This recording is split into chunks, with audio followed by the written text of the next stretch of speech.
to clarify, and we try to make sense of it for you. Brazier is drive time for radio and TV. It's fast, it's punchy, it's opinionated, there's a Brazier angle, and a little bit of levity. That's the question. That's two questions, actually. That's Brazier, Monday to Thursday, 4 till 6 on GB News.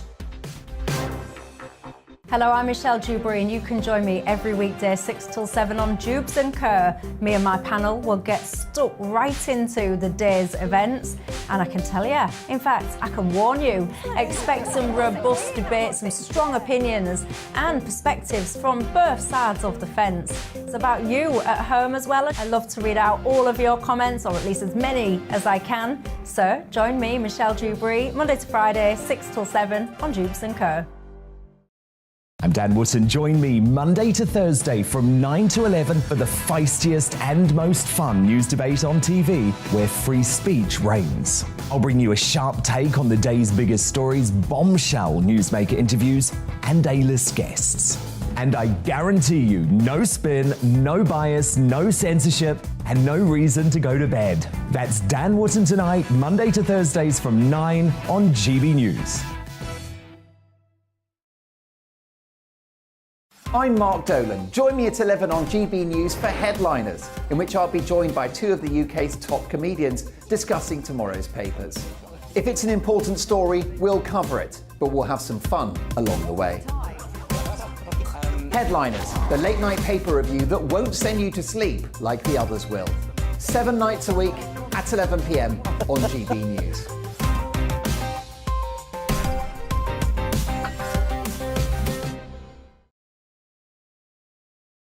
We are GB News. We're right across this great nation. On TV, On radio, on digital. Absolutely everywhere. We don't talk down to you. We embrace all voices. With honest and civilised conversation. we're not part of the establishment. We're one of you. And we're only getting started. Join us on GB News, The People's Channel. Britain's news channel.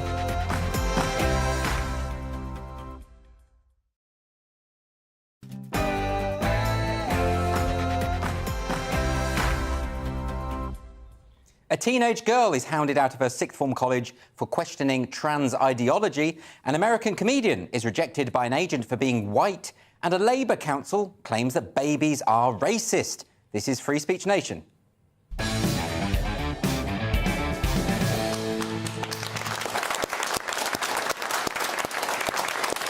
Welcome to Free Speech Nation with me, Andrew Doyle. This has been an eye-opening week for me. A few days ago, I announced on social media that my new book is soon to be published, and I posted a link so that people could pre-order the book. Now, the book is called The New Puritans, How the Religion of Social Justice Captured the Western World.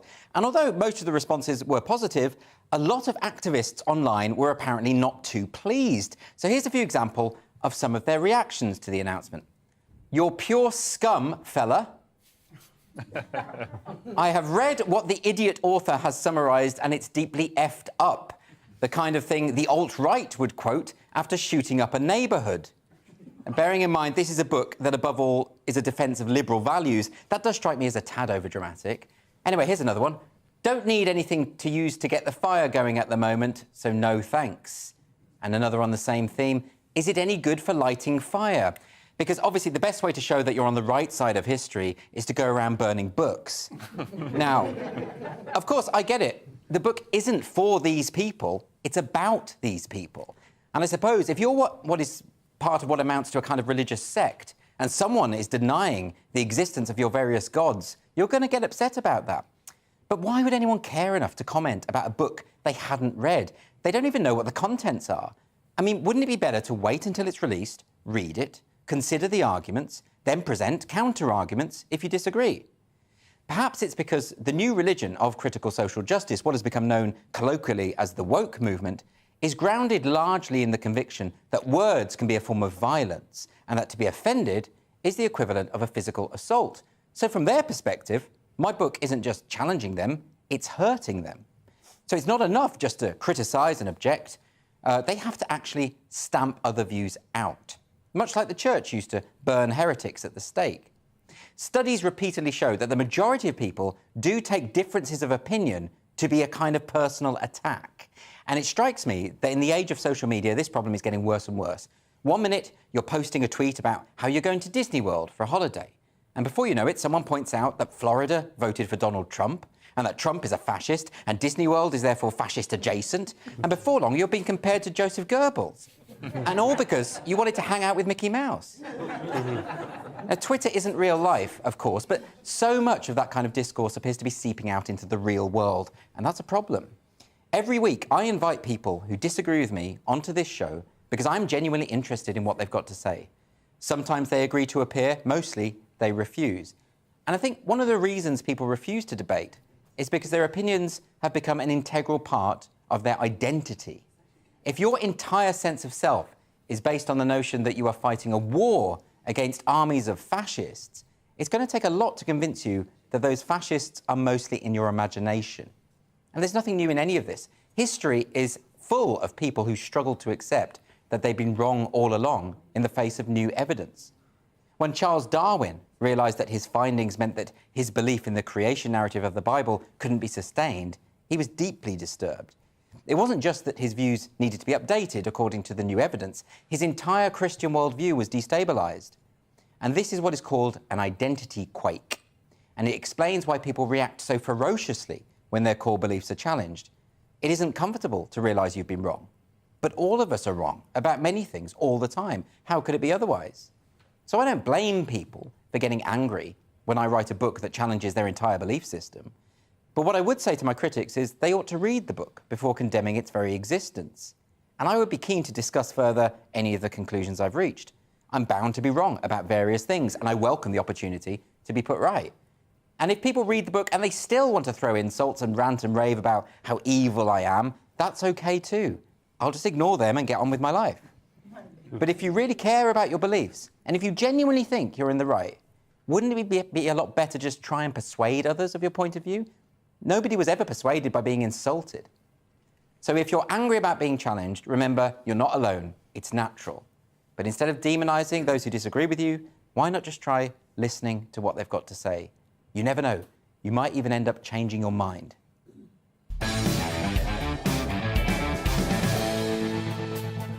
My studio guests this evening are the comedians Leo Kearse and Darius Davis.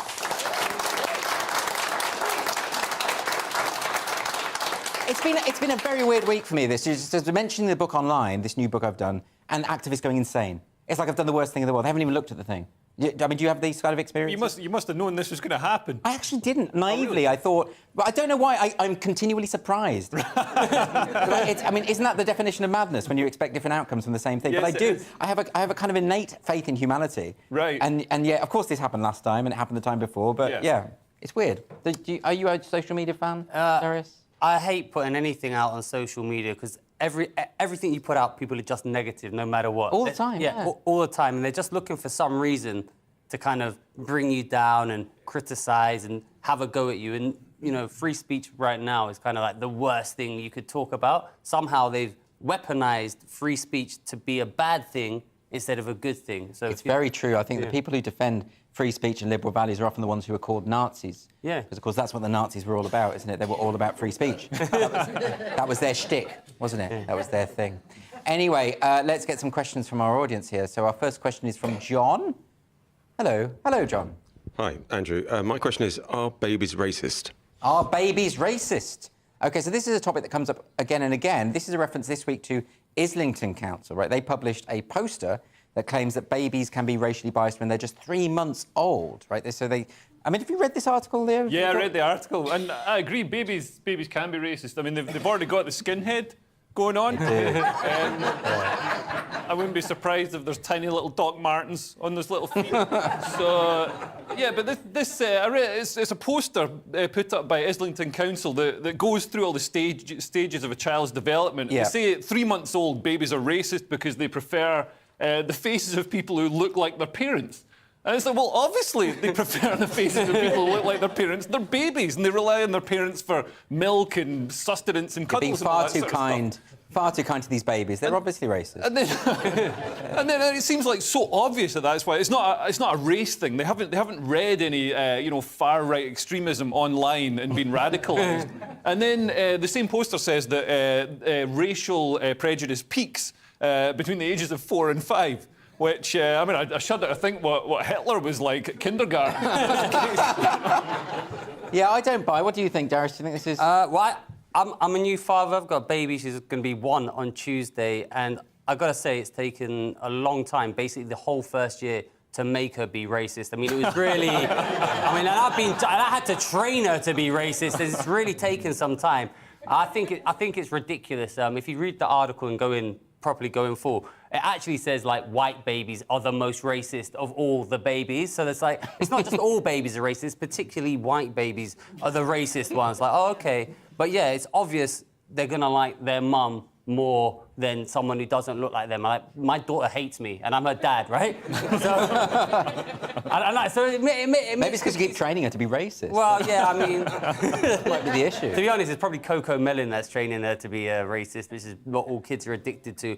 But it's absolutely ridiculous. They're trying to find fault in everything they can and create a story. It's jobs for people who shouldn't have jobs, and at this outrage culture, no babies are racist. Babies are the most innocent children, and in general are the most innocent people. That's a good point, though, isn't it? What does this achieve? I mean, this is the question. Why do we pursue this? Why is someone sort of... I mean, I get it with Freud. Freud used to come up with this idea that he said that all the male babies wanted to kill their father and sleep with their mother, but, he was a pervert. But why impose this stuff on small... What is the point, I suppose? I genuinely don't understand. I mean, they cite in the poster, they cite university studies that have been done that support each position. So, I mean, I think the problem is that universities... I don't know why they're working on... Why don't they work on missile defence systems? We still don't have a missile defence system that can stop Russian nuclear missiles from wiping us out. Isn't that more pressing than finding out if a 3-month-old baby is racist? I think, maybe university funding should be ring-fenced into things that are useful for humanity. Things that matter. But, I mean, surely it would just make more sense to acknowledge that when people become racist, they do so because they've learnt those... So, in other words, babies are the least likely to be racist. Yeah. Racism is what is taught. Mm-hmm. And it seems like if you want to tackle racism, why pretend that it's there when it isn't? That doesn't make sense to me, but... Well, my theory is this is Islington Council that has done it, which is like the richest of all the councils. So if I lived in Islington, this is a good excuse. Like, oh, look, I see you have a foreign maid and cleaner. Yeah, to teach my baby not to be racist. That's why I've got a foreign... No, that's why. I understand, yeah. Yes. So it's a class thing. I get it. Yeah, no, that makes sense. OK, very sensible. All right, let's move on to another question. We've got a question here from Sarah. Hi, Sarah. How are you? Hiya, yeah. Should Morgan Freeman be allowed to go on holiday in Russia? Well, it sounds like an odd, mad question, but Morgan Freeman is one of... There are almost 1,000 Americans that have been permanently banned from entering Russia. Now, I don't... He was March of the Penguins, was he? Did he do March of the Penguins? Yeah, he's been in a few films. He's not just the voice of a penguin documentary. Is that the reason? Because that was pretty bad, that film. Is that why Russia don't want him in? No, I think this is a retaliatory sanction. Oh, for the... You might have heard about the war. Oh, the war! I thought... Yeah. OK, so this isn't about penguins. This isn't about penguins OK, this time. fine. But I guess Russia, because they can't really... with a lot of their sanctions, they can't say, oh, we're not going to sell oil and gas to Germany anymore, because they get $1 billion a day for that, which is paying for their war. So they can't do normal sanctions. So they've got to do weird sanctions, like banning Morgan Freeman from Belgorod. This is very weird. And this article, someone was quite angry that they hadn't banned Donald Trump. But this isn't comparable, is it? I mean, why would they... I don't know. And anyway, why would they do that? They put him in office. Well, Donald Trump... I didn't mean that, by the way, but I just said it and no one reacted and thought, OK, people are going to take that seriously, I'm going to get a lot of nasty tweets. What do you think, Darius? They banned him because he did the voiceover, but, I mean, I guess he's not too bothered about being banned from going to Russia. No, I wouldn't have thought especially since McDonald's got shut down. But, yeah, it's a pointless... I don't even know why they've done it. It's completely pointless to get their name in the news. Leo's more au fait with the Russia-Ukraine situation than I am. But why did they... Well, let's go back to March of the Penguins. Do you like that? By the way, Donald Trump was in Home Alone too, so shouldn't they have banned him for that? No, Donald Trump is going to bring up... Donald Trump's a multi-billionaire. For all the leftists that say that he's an idiot, he's somehow managed to parlay being an idiot into being incredibly wealthy. So he's bringing all that tourist money to pay for people to urinate on him in beds in hotels in Moscow. So they don't want to turn away rich people. Yeah, but Morgan Freeman's rich. That's a good point. I hadn't thought that through. And they banned Rob Reiner, the director of Spinal Tap. Spinal Tap? Yeah, which is probably more of a loss to Russia than I would have thought. Shawshank Redemption. And isn't he making a sequel to that at the moment? Anyway, it's not a film show. Let's move on to another question from Laura. Where's Laura? Yeah. Hi, Laura. Hi. Do you think someone should be forced to leave school just because they have different views to the other students? Yes, so this is a very scary story. So the sixth form student, it was a private girls' school. I've read a number of articles about this. No one's revealing which school it is, so we won't speculate. But she was attacked by fellow pupils after she was accused of transphobia. And what had happened was there was a visiting speaker, who I believe was from the House of Lords, who said that, was basically saying that sex was not to do with biology, and this girl said, no, I object, I think sex is determined by biology. And then they apparently left on quite amicable terms, and it was all respectful. And then when she went back into school, she was surrounded by 60 other pupils who shouted at her, screamed at her, allegedly spat at her. The girl was sort of driven out of the school. The school didn't side with her or help her. So this is a real problem, isn't it? Because here, Darius, we've got the situation where, and I've seen mainstream commentators actually sort of attack this girl as well, and it's like... Owen Jones. OK, Allegedly. let's just say it. Allegedly. I was being diplomatic there. But he called out a million Twitter followers to find out who this girl is, what school. That's outrageous. 1 million people to find this one girl. The story's out there, and I think the fact that without question, you can't even question the doctrine, the narrative now. And the fact that, 60 of her classmates spat at her, called her names allegedly, whatever happened to her, and they're the good guys. The people, they will consider themselves the good guys when it's just basically sanctioned bullying, that they're bullying one girl. And the end result, what they really want with all of this stuff when they hound, is they want to get you out of the... well, in this case, out of the school, which they've achieved. But if she hadn't, they would have continued until, she probably committed suicide. And then finally they're happy and then, oh, maybe we've gone too far. I mean, this is weird, isn't it? The idea of siding with the bullies. And it happens again and again around this particular issue. The people who are most aggressive, most antagonistic, most hostile, most unforgivable in their behaviour, they're the ones that somehow come out as being the good guys here. Now, J.K. Rowling stepped in and said, that she said that this is utterly shameful. And, of course, that's been another round of people attacking J.K. Rowling. Yeah, this didn't exactly help placate the trans activist people. No. Having J.K. Rowling step in. But, I mean, I was reading an account by one of the teachers at the school. And so there's this, I mean, because a lot of this trans stuff, it's like a social contagion. So, like these crazes can run through, particularly with girls, around eating disorders or self-harming, or even just fashion stuff, like liking a band or having a Tamagotchi or whatever it is. These crazes run through. Tamagotchi, showing your age there. I was about to say. Yo-yos, that's another one. That thing's got a battery. That is quite modern, surely. It's got a digital display. But yeah, so this has gone through, and because these girls feel righteous, it's almost worse than bullying.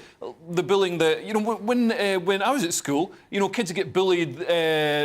They'd say, "Oh, you're gay" or whatever. But I think the bullies knew that they were doing something wrong. Oh, they did, yeah. They did. So now the bullies think that they're righteous. So they've got that sort of fervent righteousness of an inquisitor in the 16th century. So we're basically seeing the Salem witch hunts recreated in posh schools. That is a very, very good point, this idea that actually the bullies this time think that they're on the right side of history. Well, you know what's crazy? My niece is 15 years old, and she told me at her school they were bullying a girl, not her, but they were bullying someone because apparently she was homophobic. So the whole school started bullying this girl who was allegedly homophobic. And she was telling me, and I'm a comedian, I was like, isn't that the wrong way around? It should be the other way around.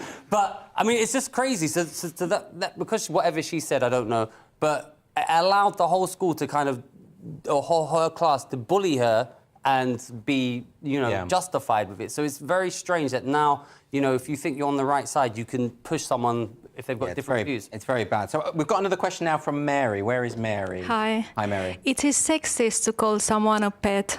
Is it sexist to call someone pet? Which is a northernish phrase, isn't it? Yeah, Pet. from Durham. It's Durham. You're right, pet. You know, that's my attempt at the accent. It's just my own accent with the word pet on the end.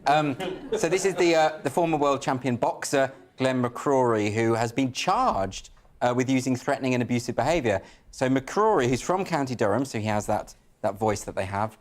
So he called 2 teenage waitresses pet, and this was at a dinner in London last year. The Sunday Mirror says McCrory told them that he would be strongly denying the allegations. What, allegations? But what is there to deny? What? Well, yeah, I read on in the article to find out what he'd done to actually... but it is just... Apparently, it's just that he called them pet. It can't be. That's that. all that I could find out in the article. There was no, like, Andy groped them or Andy shouted abuse or anything like that. He literally just said pet. And this is almost like a classist thing, because you know, if you're from the north of England or Scotland, as I like to call it. No, if you're from if you're from the north of England, like words like pet are it's not a demeaning term. It's a nice thing to say. It's, you know, exactly. You say, you know, hi, love, or thanks, love, thanks. Well, thanks, pet. I mean, I've spoken to some women who do object to people saying love or darling and stuff like that, or sweetheart, sweet cheeks, or stuff like that. You know, that sort of thing. And I think it can be quite patronising using terms like that. But there is something quite specific to the locality here, isn't it? You know, this is how they talk in Durham, right? Yeah, well, my mum's actually from Durham. They call everyone pets. That's just like that's what they do. It's like a thing that they put on the end of a sentence. And I read I thought there's got to be something more to this. And I read it, and again, doesn't say anything other than that he called them pets. Although what was interesting is the article specifically said teenage waitresses. And that just makes my hunch is what happened is he said pet, one of them got angry, said don't call me pet, so he called her pet again. Oh, I see. That's what I think happened. Okay, so he was, or you can say... Because they said it was assault. They said he's being tried for assault. Yeah, but you know at the moment there are those posters on the tube saying that staring can be sexual harassment. I do. Yeah, you know, so maybe it's about the interpretation. Maybe he said pet in a sinister way. You know, if Hannibal Lecter says pet... that's a scary thing to say, isn't it? Yeah, especially when you look at me like that. I was replicating the psychotic quality. I do that rather well. What do you think? Well, I think this is where legislation needs to be worded very specifically, because the legislation, and we see this with the hate crime bill, the online safety bill. This legislation that comes through, it doesn't clearly define what is meant by harmful or offensive or abusive. So they need to clearly define that. Otherwise, people will get convicted for saying pet. Okay. Well, look, we're going to have to go to break. I do have to clarify, apparently Owen Jones has denied what Darius has I saw the tweet. No, not that he's watching the show and he's just phoned in, but he is suggesting that all he was doing was calling for more information about the... Okay, well, as just a random person who reads Twitter, it seemed to me like it was a pile-on, as a general member I got of the that impression from it as well. That's purely my perception, though, and surely not Owen Jones's intention. Spoken like a true lawyer. So after the break on Free Speech Nation, the University of Salford had sidelined sonnets from a creative writing course in an attempt to decolonise the curriculum. And I'll be discussing this with historian Dr. Zaria Masani.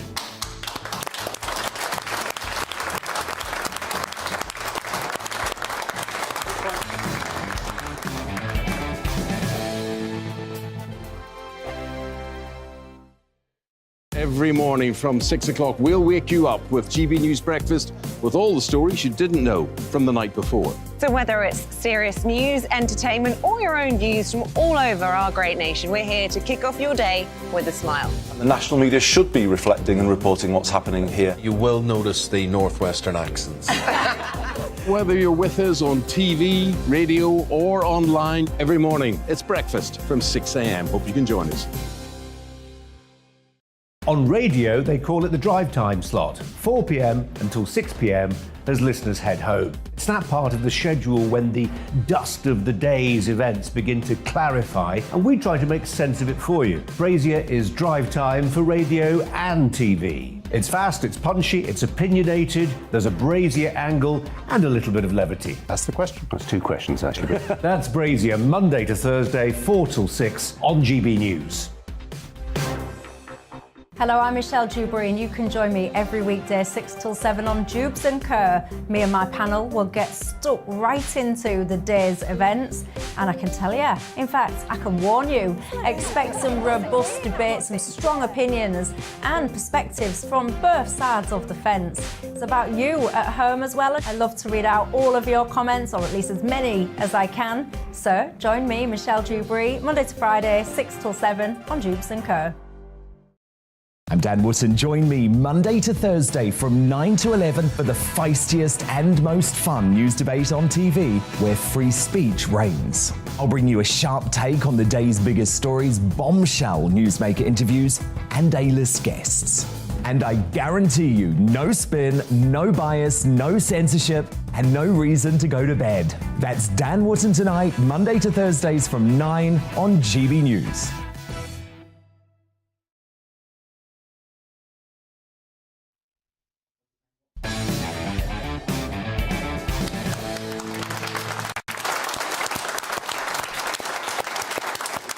To Free Speech Nation. I'd just like to clarify, we were talking before about Glenn McCrory and the case regarding the allegations that he used the word pet. The way that my guests were talking about it was suggestive that he did use the word, but we do not know whether or not he used the word because at present it is solely an allegation. So I just want to make that absolutely clear. Nobody here is saying that he did or did not say pet. We weren't there. We don't know what he said. So we're making that absolutely clear. Right. We're back. Now we're talking about sonnets. Sonnets, of course, were good enough for Shakespeare, Wordsworth and Shelley, but not, it seems, students on a creative writing course at the University of Salford. People in the second year will no longer have to write sonnets after university bosses said that sonnets were, quote, products of white Western culture. The university had already declared it was committed to decolonising the curriculum before this decision was announced. So to discuss this move, I am joined now by the author and historian Dr. Zaria Masani. Dr. Masani, nice to meet you. Nice to meet you. Could you tell us a little bit more about this? Because isn't the intention quite good here? Is that activists and people within the university are saying, well, for many years, the curriculum has been dominated by white males, and that this is just another way that we should strip out some of those texts to make space for other texts? Well, it's a totally absurd line of reasoning from my point of view. Great poetry does not know these kinds of very narrow national borders. Sonnets were not a British invention. They actually came from Latin and from the Italians. Petrarch wrote wonderful sonnets, and the British acquired them via Italy. Is that a reason for not studying them? And a sonnet is just a form. It's you don't have to observe it, but it's a certain number of lines with a certain discipline, which is a way of writing poetry. We have rhymes in poetry. Are we going to abolish rhymes because white people rhymed their poetry? Shakespeare wrote wonderful blank verse, iambic pentameter. Are we going to sort of ban Shakespeare because iambic pentameter came from ancient Greece and was neither British nor black? Well, how persuasive is the call to decolonise the curriculum in this way? Is there widespread support, do you think, amongst universities, staff and students to make these kind of changes? I don't know about staff because there has been quite a lot of recolonization of academia by left liberals and the sort of so-called decolonizers. So I think they've taken over quite a lot of academic positions and made it quite difficult for colleagues who don't share their views. I think students are very malleable and could go either way, either rebel against their teachers or be formed by them. You know, it's anyone's guess. I don't think anyone's doing a poll of students. And the Black Lives Matter campaign and the so-called decolonizers are a very small minority dominated by Marxist fundamentalists. So I don't think they represent any great popular majority. But they do have quite a major voice in forming opinion. And I think it's important for people like us to sort of stand up to that. This seems to be an ongoing problem and much broader than just English literature. I've seen attacks on classics departments. Recently at Cambridge, the plaster casts of various Greek and Roman deities and public figures were criticised, or at least a plaque was put up to explain why the plaster casts were white. But, of course, that's because plaster is white. So why is this all happening, and why is it happening so rapidly? It's a symbol, it's taking tokens and symbols of things that are quite absurd when you look at them, as you say, plaster being white. And it's sort of, well, at one level you can say it's a sign of a terrible inferiority complex among the people who take up these things, because they don't seem to be able to stand on their own merit in any situation. So all they can do is find fault with the system because they're so unsuccessful at getting anywhere. Making writing decent poetry for a change. So it's very easy to pull down statues, to, claim you're decolonizing, when in fact all you're doing is just making a noise. But do you accept the argument that there have been failings in universities to incorporate voices from marginalised communities in the past, and that often curricula didn't reflect broader voices, and actually some very interesting and important creatives were missed out? Do you accept that point of view? Yes, I certainly do. But I think we need to recognize that great literature and great art is not sort of confined by these narrow political labels. So, if one's talking about poetry, someone like William Yeats was a fascist. So are we going to stop reading Yeats? Ezra Pound was a fascist. T.S. Eliot had fascist sympathies. So did George Bernard Shaw. So, these are people of their own time who did great things in other areas, and their politics may or may not have been ours. So I think it's a very narrow-minded approach to insist that our morality, our preferences, our priorities have to belong to people in the long-distant past. And speaking as a historian, do you find that activists are having an effect on the way in which the discipline of history is pursued? Undoubtedly, because someone like me who looks at empire and actually sees positive legacies and doesn't just see it as a kind of, cruel raid on other people, is really being brushed aside and told that I'm a sort of lackey of imperialism. And I think this sort of judgmentalism, which was not there, say, 50 years ago when I was a young student, I think it's very much more present in universities now. Whether universities and students will grow out of it, I hope, but I'm not sure unless we stand up to it. I mean, my understanding of good historical discipline as a historian is not to look at the past with a judgmental or morally judgmental eye, but to be more objective in that relation. But when you look at figures who are objectionable from the past, and there doubtless were many, is there a risk that if we look through it through this activist lens, that we actually might start revising history and claiming that things didn't happen when they did, or vice versa? Very much so. One example is Clive, who is credited with establishing the British Raj in India. And he's portrayed by the decolonizers as a kind of brutal, rapacious, plundering, pirate, really.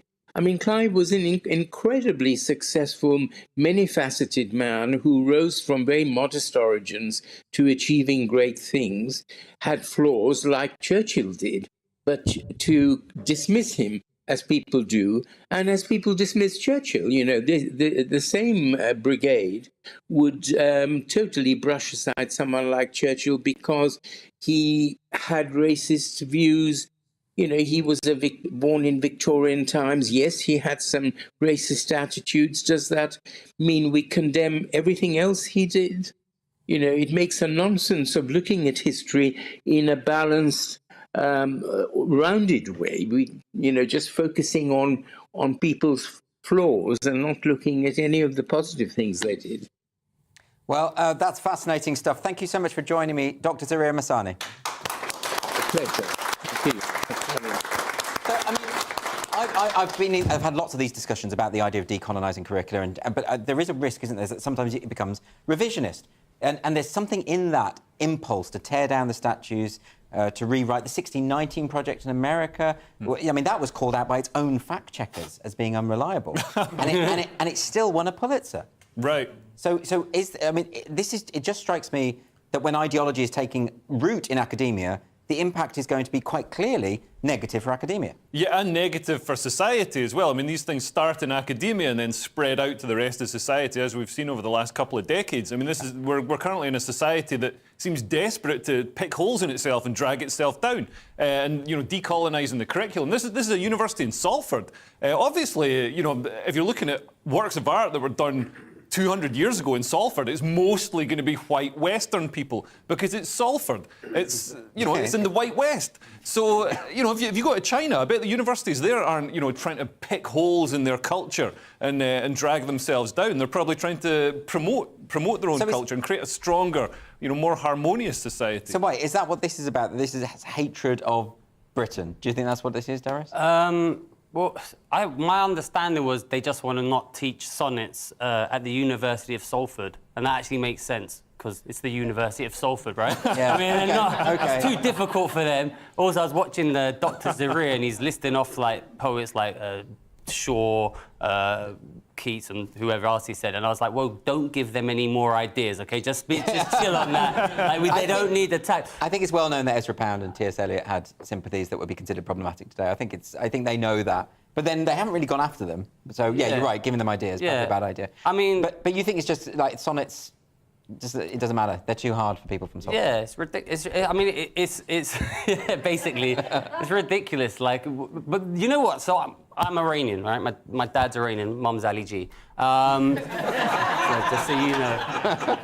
But how insulting is that to people from other cultures who aren't British to say, we think you're a bit too stupid to understand what a sonnet is, so we'll just dumb it down and take this word, so make the curricula easier for you because you're from Iran or wherever and it will make it easier for you because we know what's best for you. It's like, just let us all study the same things. We can all read. We can make our own minds up. It doesn't need... I mean, I think if you're at university, you can understand that someone 100 years ago might not be up to date with LGBTQ plus AA21, whatever it is. They understand that, right? And if they don't, they shouldn't be at university. So I think it's actually insulting to people to say, we're going to dumb it down for you. I mean, I get it if they were saying there's these obscure poems that we think aren't that significant, maybe, and we can quietly ditch. But we're talking about the sonnet form. Shakespeare's sonnets are some of the most famous poems ever written by anyone. Yeah. The line, "Shall I compare thee to a summer's day?" That sonnet is probably the most famous poem ever written by anyone. It's significant. Yeah, absolutely. I never thought I'd be defending poems. But yeah, we should. If you're gonna do a course that's about poems and stuff like that, you should definitely learn about poems. Yeah, that is as academic as I'm going to be. You know what? This show's only been going for almost a year, but I've been desperate all along to get Leo to defend poetry. That's what this has been all about. And here he is, standing here on his literary high horse. Don't make me defend ballet. That's next week. We're definitely doing that, and then opera. Anyway. After the break on Free Speech Nation, Paris Saint-Germain, is that a football team? Anyway, the footballer from that team has been asked to apologise for not wearing a rainbow shirt. Fraser Myers from Spiked is here to discuss it, and I can't wait because I love football. Paris Saint-Germain.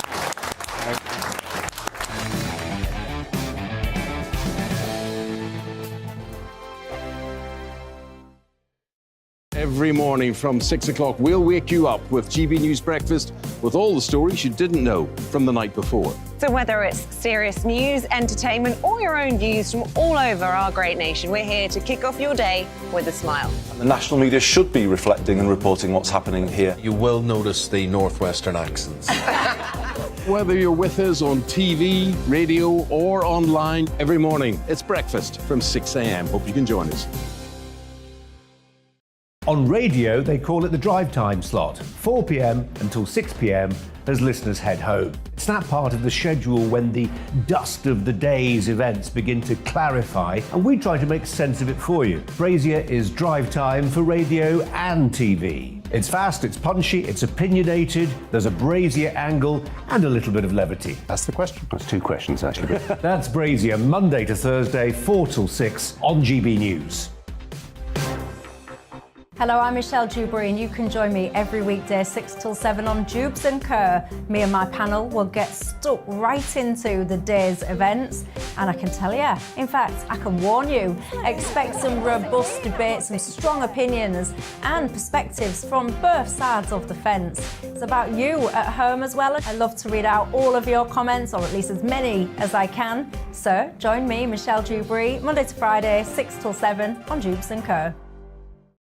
I'm Dan Wootton. Join me Monday to Thursday from 9 to 11 for the feistiest and most fun news debate on TV, where free speech reigns. I'll bring you a sharp take on the day's biggest stories, bombshell newsmaker interviews, and A-list guests.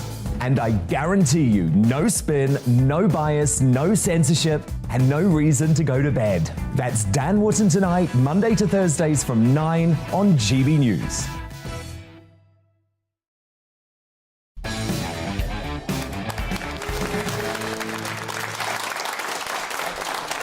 Welcome back to the show.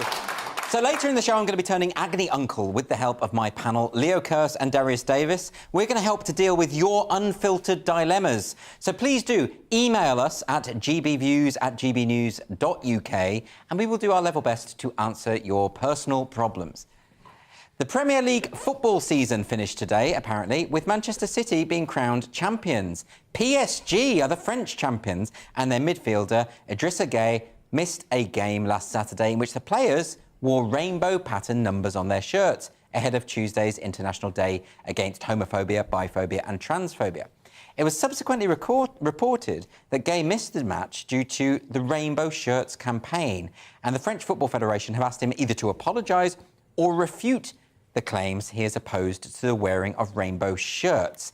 Fraser Myers has been writing about this issue for Spiked Online, and he joins me now. Fraser Myers. Thanks so much for coming in. Thanks for having me. I know nothing about football, but I do know a lot about rainbow flags and things like that. So what's the situation here in football? What's going on? Well, I mean, you've seen rainbow flags just about everywhere in public life. You've seen them on, zebra crossings, covering banks, in school playgrounds, everywhere. And now they're part of football too. So in the UK, there have been campaigns to get players to wear rainbow laces. In Germany, Munich Stadium was lit up in full of pride colours. Yeah. And here at this weekend, French players were essentially asked to wear shirts with the rainbow flag emblazoned on them. Now, Idrissa Gueye didn't turn up to this match. He was given he was excused for personal reasons. Right. So we're kind of speculating as to why. So we don't know, actually. We don't know for sure. We don't know, but he also missed last year's version of the same event, citing gastroenteritis. We also know that he's a devout Muslim, so there's a kind of sense that we have enough reason to believe that he is opposed to the wearing of the pride flag. Given that we don't know for sure, let's just caveat it in that way. We don't know for sure what's happened here. But let's talk hypothetically. If there is a Muslim player, a devout religious person, and part of that person's faith is that they don't want to be seen openly supporting lifestyles that would conflict with their faith, why would that be a problem for him to not wear the rainbow flag? Well, because now we live in a world where compelled speech is becoming more normal. It's not just that you should not be homophobic, of course, we all agree with that, but you have to essentially, repeat the mantras of either the LGBT rights lobby or there's a similar thing going on in anti-racism. You have to be actively anti-racist. Or you will have heard this slogan, silence is violence, around the Black Lives Matter demos. So that means you have to sign up to a certain set of ideas. You have to believe that, Britain is a white supremacist country, that all white people have a certain amount of privilege, etc., etc. It goes beyond simply not being racist, not being homophobic, not being bigoted. Yes. So unless you're seen to actively participate in, the kind of woke movement, then you're going to be shunned or you're going to be punished. Is there a problem in football with homophobia? I know there's been a problem with racism. They had the Kick Racism Out campaign. That seemed to me to be very important because there were people saying horrible racist things on the terraces, and that did need to be addressed, surely.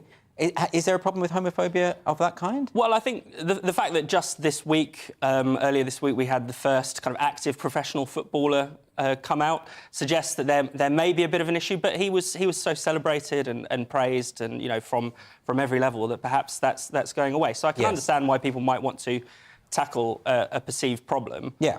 But then it's altogether another thing to say that literally everyone must toe exactly the same line on this issue. Well, also, what's the connection? I mean, the rainbow flag to me doesn't really represent gay rights anymore, and to a lot of gay people it doesn't. And so the laces and it actually represents a movement that a lot of us feel is actually quite regressive. Yeah. And that's so. It's a political symbol, isn't it? It is a political symbol. I agree with you. On the one hand, it represents this kind of more kind of woke retelling of gay rights and trans rights that can be very regressive and very anti-free speech and very intolerant. On the other hand, it's also a kind of corporate virtue signalling thing. It can be an empty gesture. So if you take a club like PSG, it's actually owned by the Emir of Qatar. Yes. And, Qatar famously is somewhere where homosexuality is illegal, punishable by prison. The whole of the footballing world is about to decamp to Qatar for the World Cup this winter. Yet, at the same time... Are they going to wear the rainbow flag there? I doubt it. I think... let's see. I would salute any player who was brave enough to make that kind of protest. But that's where the flag makes sense, doesn't it? If you're going to a place where being gay is illegal... Waving that flag makes sense to me. Yeah. But corporations waving the flag now that they've got equal marriage, now with equal rights, where there's no risk. I don't remember any of these corporations waving that flag back when we had Section 28 or when we didn't have equal age of consent. Absolutely. It's in a context where it's completely risk-free, where it's seen as sufficiently anodyne a message if you take it to just be in favour of gay rights. So who could object to that? So there's not actually that much virtue behind the virtue signalling, if you see what I mean. So what will happen to the player then if this is indeed the case that he's refusing to do this? Is he because of this? Is he going to be sanctioned? Do you think? Potentially, yes. A lot of people are calling for him to be sanctioned. I don't know what kind of sanction that would entail. Perhaps some kind of fine or something. But yeah, there's the possibility of him being punished. He's essentially been given an ultimatum by the French Footballing Federation and, lots of other kind of people, various anti-homophobia groups in France are calling for a crackdown on him.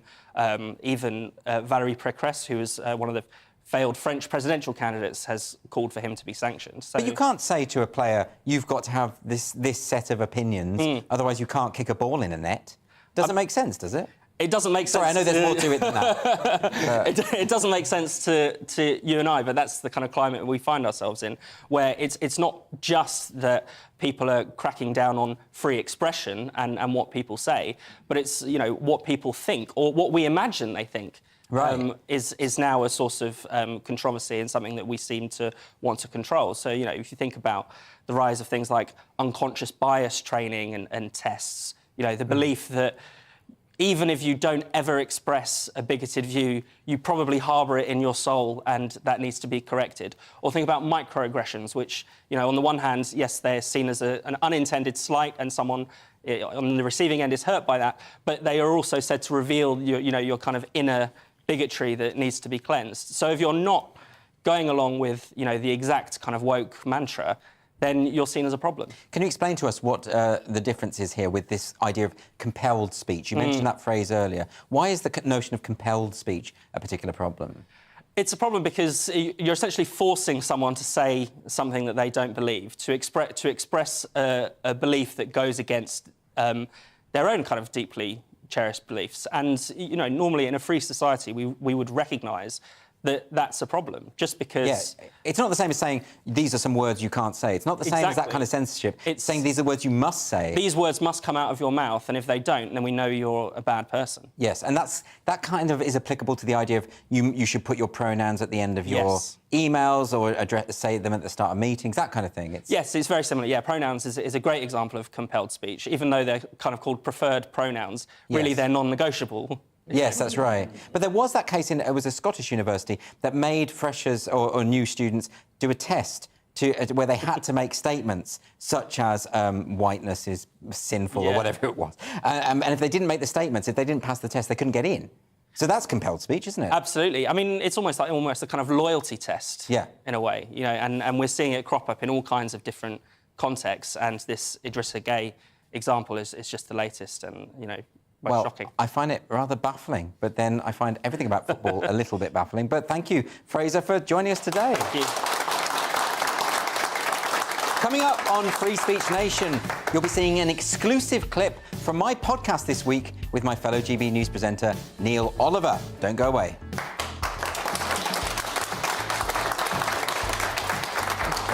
Looking ahead to tomorrow's weather, and the UK is going to be bright to start for some central and eastern parts, but cloudy for most with showery rain. Let's get the details. That'll be the picture first thing in the southwest, where cloud will have pushed in, bringing some showery bursts of rain. It should be a fairly mild morning, though. 1 or 2 showers are possible in the southeast and around London, though it should be drier here than further west. Sunshine will be at a premium. Whilst much of Wales will start fairly cloudy with some showers, we could have some brighter skies in the far east of the country. A largely cloudy picture in the northwest too. Here we can expect further showers to push in, perhaps heavier and more persistent for Cumbria, and sunnier or brighter breaks will be fairly limited. Brighter in the northeast though. Here it should be a dry start for most, though notice a few showers in the west will edge their way in as we go through the morning. Plenty of showers across much of Scotland first thing on Monday. Orkney and Shetland will be wetter with heavier, more persistent rain, but this will clear quite quickly. It'll be a largely cloudy start for Northern Ireland. Showers here too, heaviest towards the west, but we are likely to have some showers feeding eastwards through the morning. Further showers pushing in from the west through the morning, with some more persistent rain arriving in the southeast, turning heavier later. And that's how the weather is shaping up for Monday morning.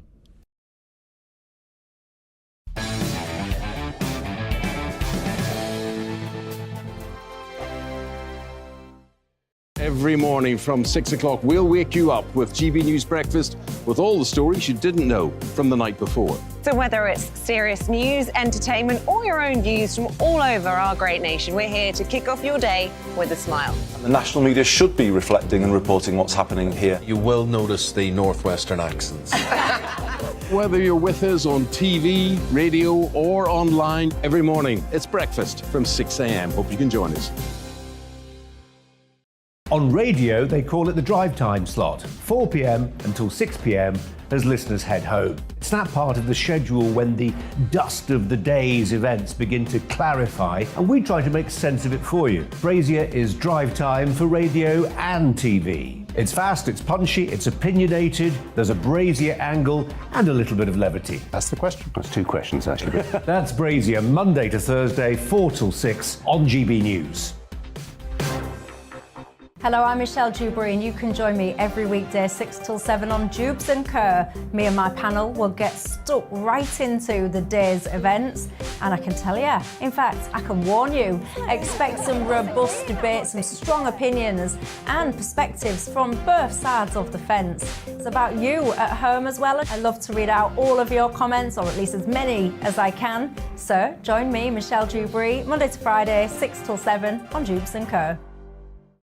I'm Dan Wootton. Join me Monday to Thursday from 9 to 11 for the feistiest and most fun news debate on TV, where free speech reigns. I'll bring you a sharp take on the day's biggest stories, bombshell newsmaker interviews, and A-list guests.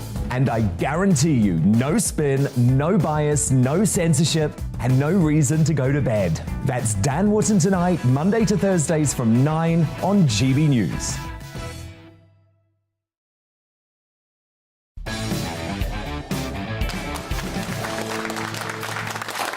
Welcome back to Free Speech Nation. This is the part of the show that's called Devil's Advocate. This is where our panellists go head-to-head on one of the burning issues of the day. And after my discussion about footballer Idrissa Gueye with Fraser Myers before the break, my panellists are now going to debate whether the PSG midfielder was right to sit out the game, whether players wore shirts featuring rainbow-patterned jerseys. So first, arguing that Gueye should be made to wear the jersey, it's Leo Kearse.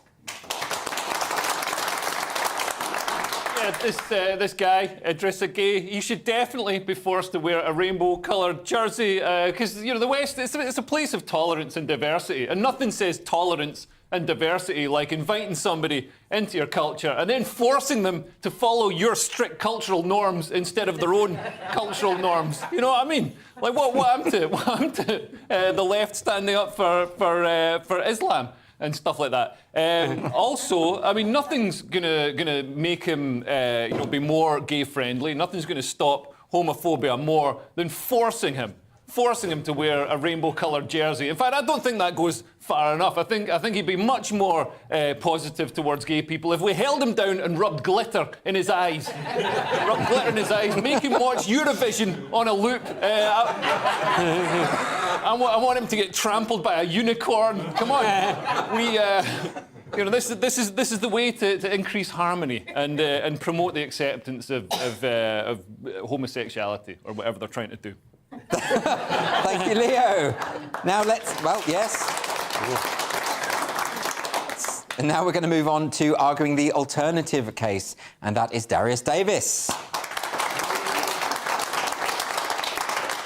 Idrissa Gueye should not be compelled to wear the rainbow jersey. He has signed for Paris Saint-Germain. He has moved to the city of fashion. He signed for Paris Saint-Germain to wear the blue of Paris Saint-Germain and not the rainbow-coloured enforced kit of Paris Saint-Germain. Now, it's been put to everyone that he didn't wear that because he's homophobic. I would argue, how can he be homophobic? He literally plays with gay on his shirt every single match. He is the most supportive of gay. There is no bigger supportive of gays than Idrissa Gueye, literally on the back of his shirt. Well... Also, he's a Muslim and he doesn't like it, but other than that, it's fine. It's not the worst thing a Muslim's done in a stadium, though. Let's move on quickly to my upcoming podcast episode, where I'm going to be joined by Neil Oliver. And in our conversation, we spoke about Neil's background, how he went from excavating a Roman road near Glasgow to becoming one of the biggest names in archaeology, and, of course, a presenter here at GB News. Here's a clip. Now, everyone will know you from your many, many documentaries, but also your work at GB News.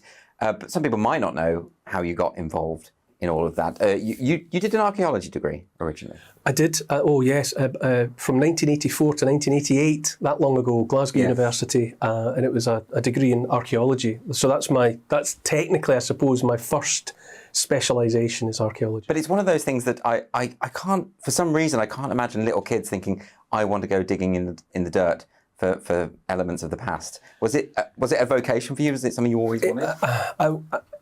My favourite subject at school was, it was a close call between history and English. Right. And history that nudged it, and I thought, I'll go to university and study history. I went to a state school, and there were some maybe more expensive fee-paying schools where you could study archaeology at school, but my school was not like that. Mm-hmm.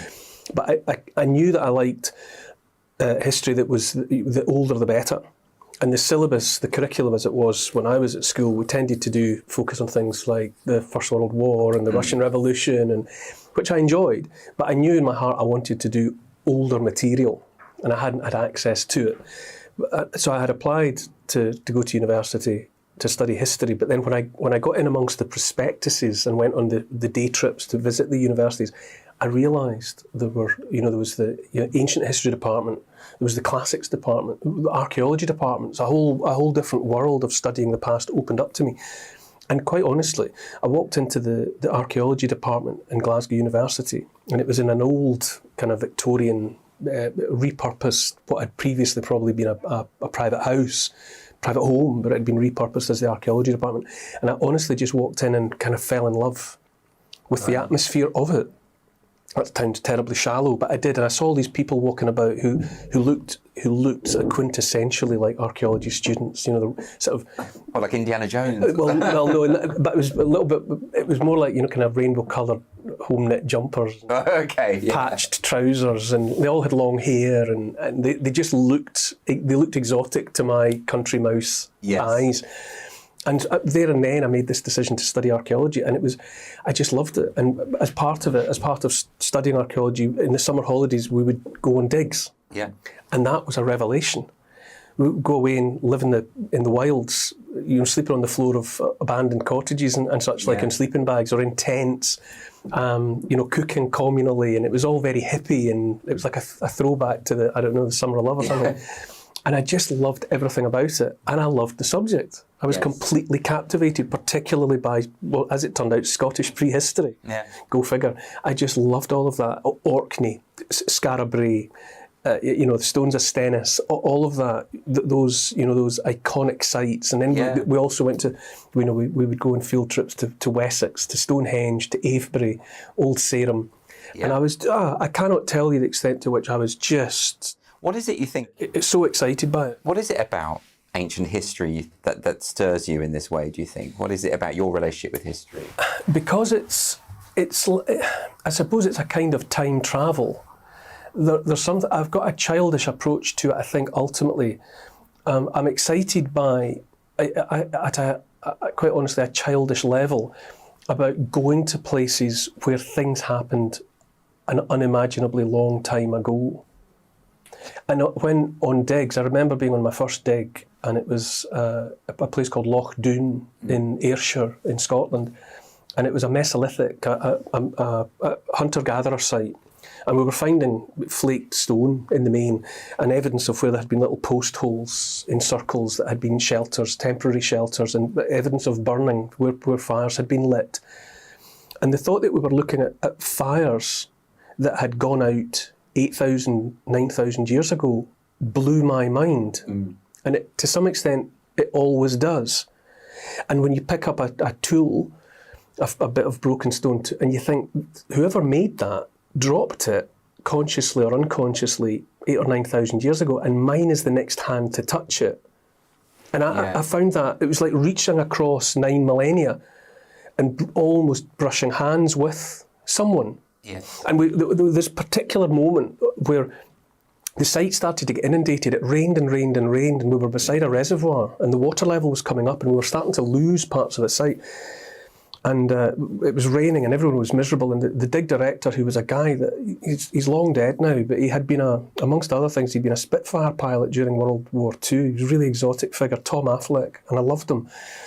And he took me to this bit off that he'd excavated the year before. And he showed me the plan of it, and it was just a plan. The area excavated was about the size of this table. And he showed me the scale plan of it, and he said, and he had plotted on it every single flake of flint and chert that he'd found. Yes. And he said, "Can you see the pattern?" And it was just a haze of. It was like a screenshot from Asteroids, that computer game in the early days with the wee triangles that spun about. It was like that. And he said, "Look," and he showed, and there were 4 spaces, like 2 beer mats side by side, and then 2 smaller spaces behind them. He said that's where the person knelt down. Right. Because when you kneel down and work with stone, nothing lands where your knees and your toes are. Yes. And then that person stood up and walked away. And the thought that you could find where somebody knelt down for long enough to put an edge back on a stone tool. Yes. 8,000 years ago, that you could find it. Put your hands down and know that that's where his or her knees were. Yeah. That ephemeral, that you could find something so ephemeral. I thought that's like magic. That's as close as you're going to get to time travel. Absolutely. And so that was a formative moment for me. That dig with that director, Tom Affleck. I might have been more ambivalent about the subject, but that kind of visceral connection with what archaeology was capable of delivering to you. Yeah. That was it. I mean, it almost feels spiritual in a way, insofar as it's about a connection among humanity across the eons, You get carried away with it because, you're reminded that in so many ways. I mean, how many times do you do something like kneel down to tie your shoelace or kneel down to pick something up that you've dropped? Yeah. So you get that moment of they might have lived all those thousands of years ago, but they were in completely different contexts. Their circumstances were unimaginably different. Yeah. But they were just us. There's this. We live in this world of smartphones and internet, but we're running hunter software. Yeah. For the most part, we are physiologically, cognitively the same creatures that lived 100,000, 200,000 years ago. We're not different in any way, not really. Yeah. Just our circumstances are incredibly different. But when you scratch all that superficial surface stuff away, yes, and you think somebody just knelt and thought that's getting a bit blunt. That and they kneel down and you can identify instantly with the thought process. And I think that's the same with literature. It's a similar kind of thing. I mean, I can read an ancient work and I can see an emotion expressed. I thought, oh, I was feeling like that the other day, or something happened to me that related to that. I mean, I think of, you know, even the way that people, they mistrust younger generations, and they struggle to kind of adapt to changing norms. And then you read Aristophanes, and in The Clouds there's a character complaining about all the young men taking all these hot baths, and he doesn't like the way they're doing things differently. And it's the same emotion. It's just the context is different. Yeah, it's... And I was never terribly sophisticated about it. I was never cut out to be an academic. I liked the digging, and I finished my degree, and then I went off and went on lots of digs. That's how I lived for 2 or 3 years as a freelance excavator. And then, you know, you're asking me how it all began for me. I realised, I mean, I was 21, 22, I suppose, when I was doing it, 23. And I remember distinctly, I was excavating a bit of Roman Road up above Greenock, outside Glasgow, in November. And it was foul weather, it was like sleet, and we were on this moor up above the town, and it was just bleak, being another guy. And I remember thinking, I'm going to be 40 one day, and I'm going to be arthritic and poor, because there was no money in it. And I was never going to be doctoral, I was never going to be a lecturer and get into the academic establishment. And I thought, much though I loved it, I thought, I can't keep doing this, because I'm just going to end up, you know, poor and broken.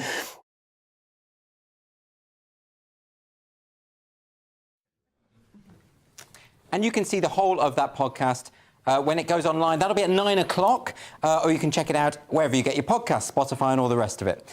It's just after 8 o'clock now. This is Free Speech Nation.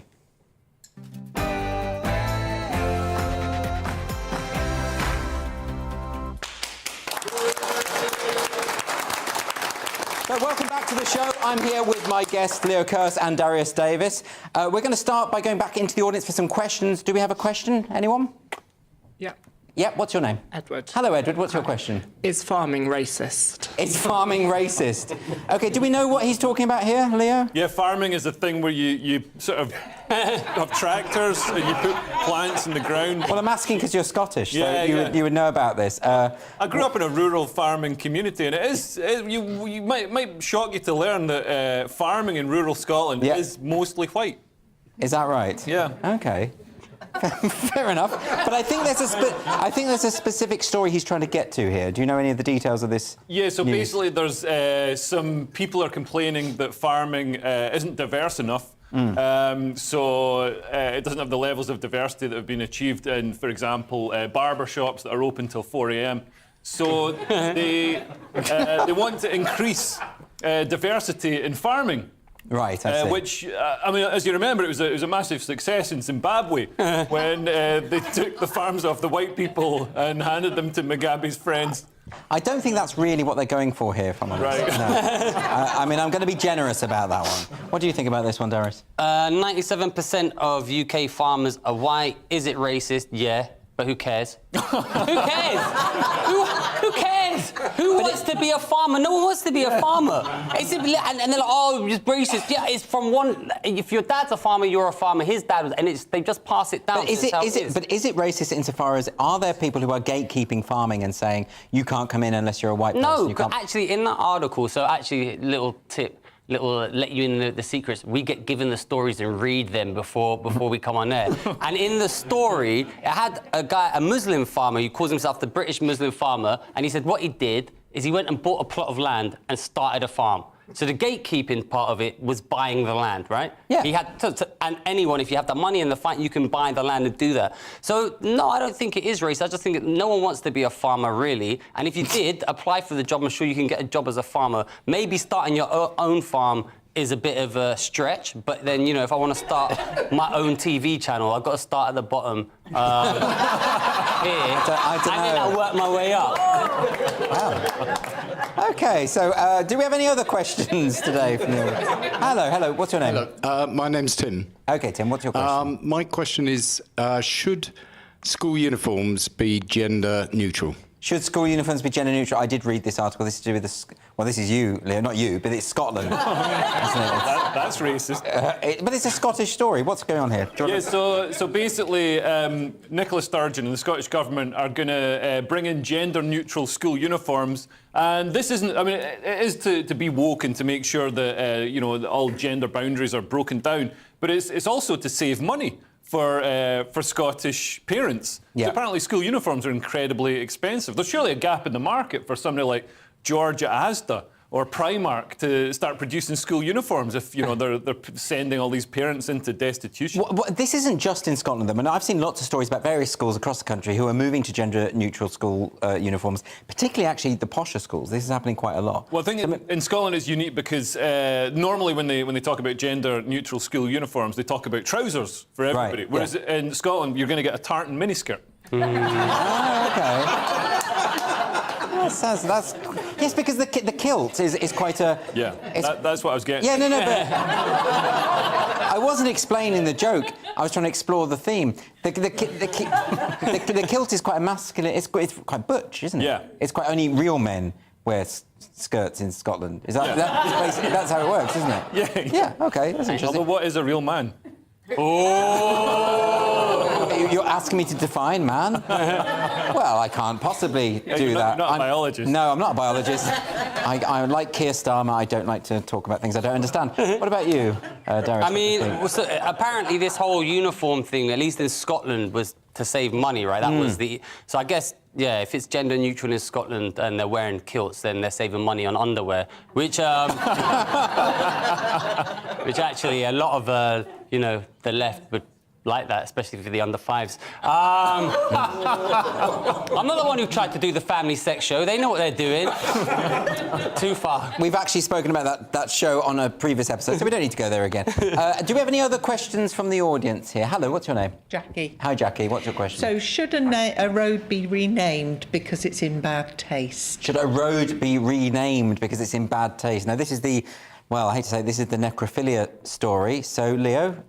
Yeah, so this is a road, and I can't remember the name of the place or the name of the road. But it was named after. It's in Dursley, which apparently there was a famous necrophiliac named Dursley. No. It's called Slight Creep or Small Creep or something. Oh yeah, it is. It's creepy guy or something like that. Yeah, it's really weird. It's got a strange, very obviously necrophiliac. But it was actually it was a novelist, right? This is the point. It was a novelist who wrote a novel which featured a story relating to necrophilia within the novel, within a work of fiction. Yeah. And so they named the road after the author. Yeah. But then this becomes then they have to rename it. Why? Well, I think this is an example of somebody being phobic against necrophiliacs. So necrophilia is part of being pansexual.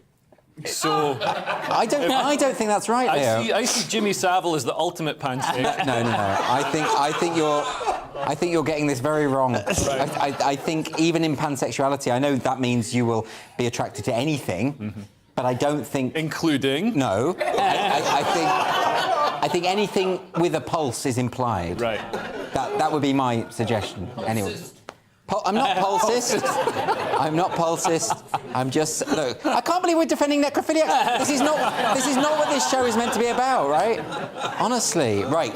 Let's get another question now from Cardi. Is it Cardi? Yes. Hello. Hiya. What's your question? Should 4-year-olds be taught about the birds and bees? Should 4-year-olds be taught about the birds and bees? This is an interesting question because there is a new book called My Body is Growing, which is a guide to 4 to 8-year-olds, distributed by Simon & Schuster, who's a very big publishing house. And the website says readers will be introduced to the topics of puberty, falling in love, having sex and becoming pregnant. But it is very much based at 4-year-olds who don't do those things. Now, the author of the book, Dagmar Keisler, told GBNews this week that you have to talk to kids about sexuality as early as possible. Darius, is that right? Honestly, I think this is what is wrong with the world. 4 to 8 years old, a 4-year-old, and I read some of the book, and it's like, if I quoted it now, I'm not going to quote the book, but if I did, you'd have to apologise because it's before the watershed. Right, OK. And it's all adults watching this, But this is aimed at 4 to 8-year-olds. And this is aimed at 4 to 8-year-olds. It's explicit. There's no need Why do you want to sexualize children at 4 to 8 years? For what reason do they need to know? Children are innocent, and their innocence is going away faster and faster by the day. And actively trying to teach a child, literally with graphic terms. Honestly, graphic terms. But you would understand, for instance, a child on the cusp of puberty would need to know what's going to happen to their body, and so they would. So a 13-year-old, fine, but a 4-year-old, they're barely playing with Barbie. You're warping their minds. Right. You're perverting their innocence. There's no. It's actually disgusting. What do you think, Leo? Well, I read part of the. I was on the train here with my wife, and I read part of the book, an excerpt from the book, to my wife, and she said, "Stop! That's turning me on." This is not suitable. I can't believe 4-year-olds. It's barely. By the way, I should say she's in the audience as well, so this is particularly embarrassing. Yeah. Anyway. Yeah, I mean, it's barely suitable for 48-year-olds. 4 to 8-year-olds. Right, let's get one more question now in this section. This is from Penny. Where is Penny? I'm here. Hi, Penny. Hi, Andrew. Andrew, should Doctor Who be renamed Dr. Woke? Well, you know, a lot of people have been talking about this week because the person who's playing Rose, who was once played, I think, by Billy Piper, is now being played by a trans actor. And and Doctor Who himself is now black and gay, and so there's a lot of sort of identity issues. But is there anything wrong with? I don't think there's anything wrong with a black gay Time Lord, because it's a Time Lord. He could be anything. He can be anything he wants to be. Is that a problem?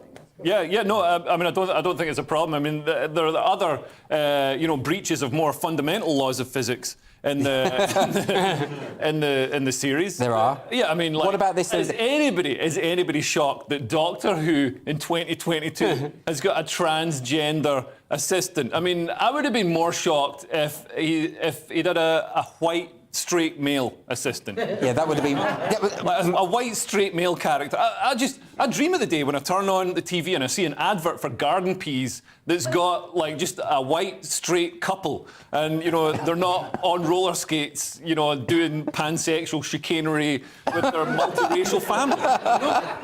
Well, it is interesting, isn't it? Because I think a lot of sci-fi fans in particular, they've never had a problem with diversity ever. These are often the people who are the geeks at school. These are often the outsiders themselves. They haven't ever had this issue, and I think the reason why people get annoyed with Doctor Who now is it feels like it's being shoehorned. It's being it's sort of quite offensive, because it's basically saying we think you're all bigots, so we're going to try and shoehorn as many different marginalised identities in, because you need to be educated. That's the implication. I think that's what bothers people more than the actual diversity in of itself. Am I wrong about that? I think you're right. I mean, I don't care about Doctor Who, if I'm being honest. But I think no, I don't care. But I think what it is that they're taking, like a franchise that has a traditional lore, and they do it. Oh, we're going to make it the next Black James Bond. Just make a new character. Like, if you just make a new character, and to be fair, the Doctor Who being played by a black gay guy is fine, whatever, but you know what's going to say. The result will be in the pudding when we'll see what the ratings will be like, and they've all been going down. They already have been tanking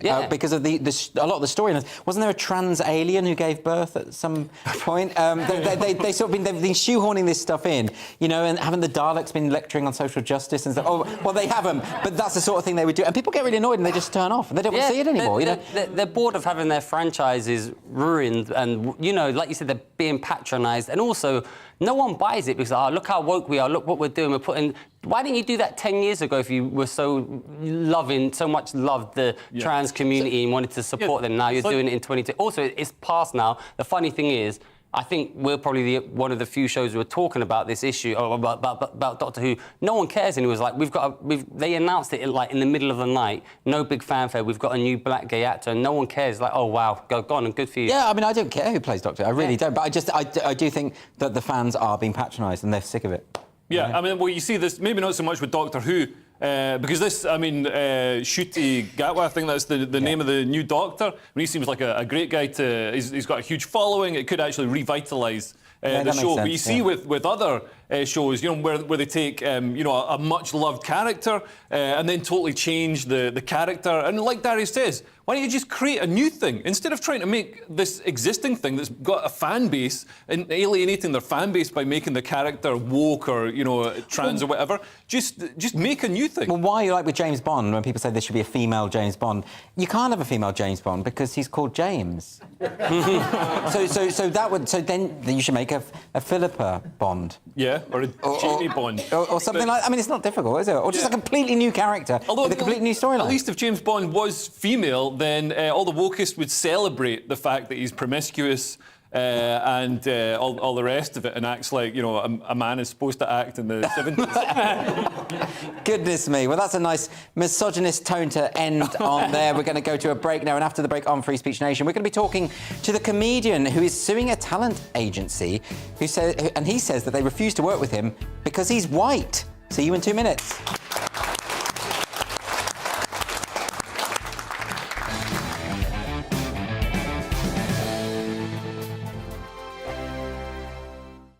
Every morning from 6 o'clock, we'll wake you up with GB News Breakfast with all the stories you didn't know from the night before. So whether it's serious news, entertainment, or your own views from all over our great nation, we're here to kick off your day with a smile. And the national media should be reflecting and reporting what's happening here. You will notice the northwestern accents.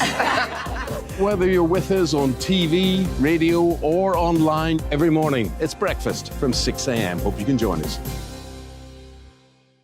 On radio, they call it the drive time slot, 4 p.m. until 6 p.m. as listeners head home. It's that part of the schedule when the dust of the day's events begin to clarify, and we try to make sense of it for you. Brazier is drive time for radio and TV. It's fast, it's punchy, it's opinionated, there's a Brazier angle, and a little bit of levity. That's the question. That's two questions, actually. That's Brazier, Monday to Thursday, 4 till 6 on GB News. Hello, I'm Michelle Dewberry, and you can join me every weekday 6 till 7 on Jubes and Kerr. Me and my panel will get stuck right into the day's events, and I can tell you, in fact, I can warn you, expect some robust debates, some strong opinions and perspectives from both sides of the fence. It's about you at home as well. I love to read out all of your comments, or at least as many as I can. So join me, Michelle Dewberry, Monday to Friday, 6 till 7 on Jubes and Kerr.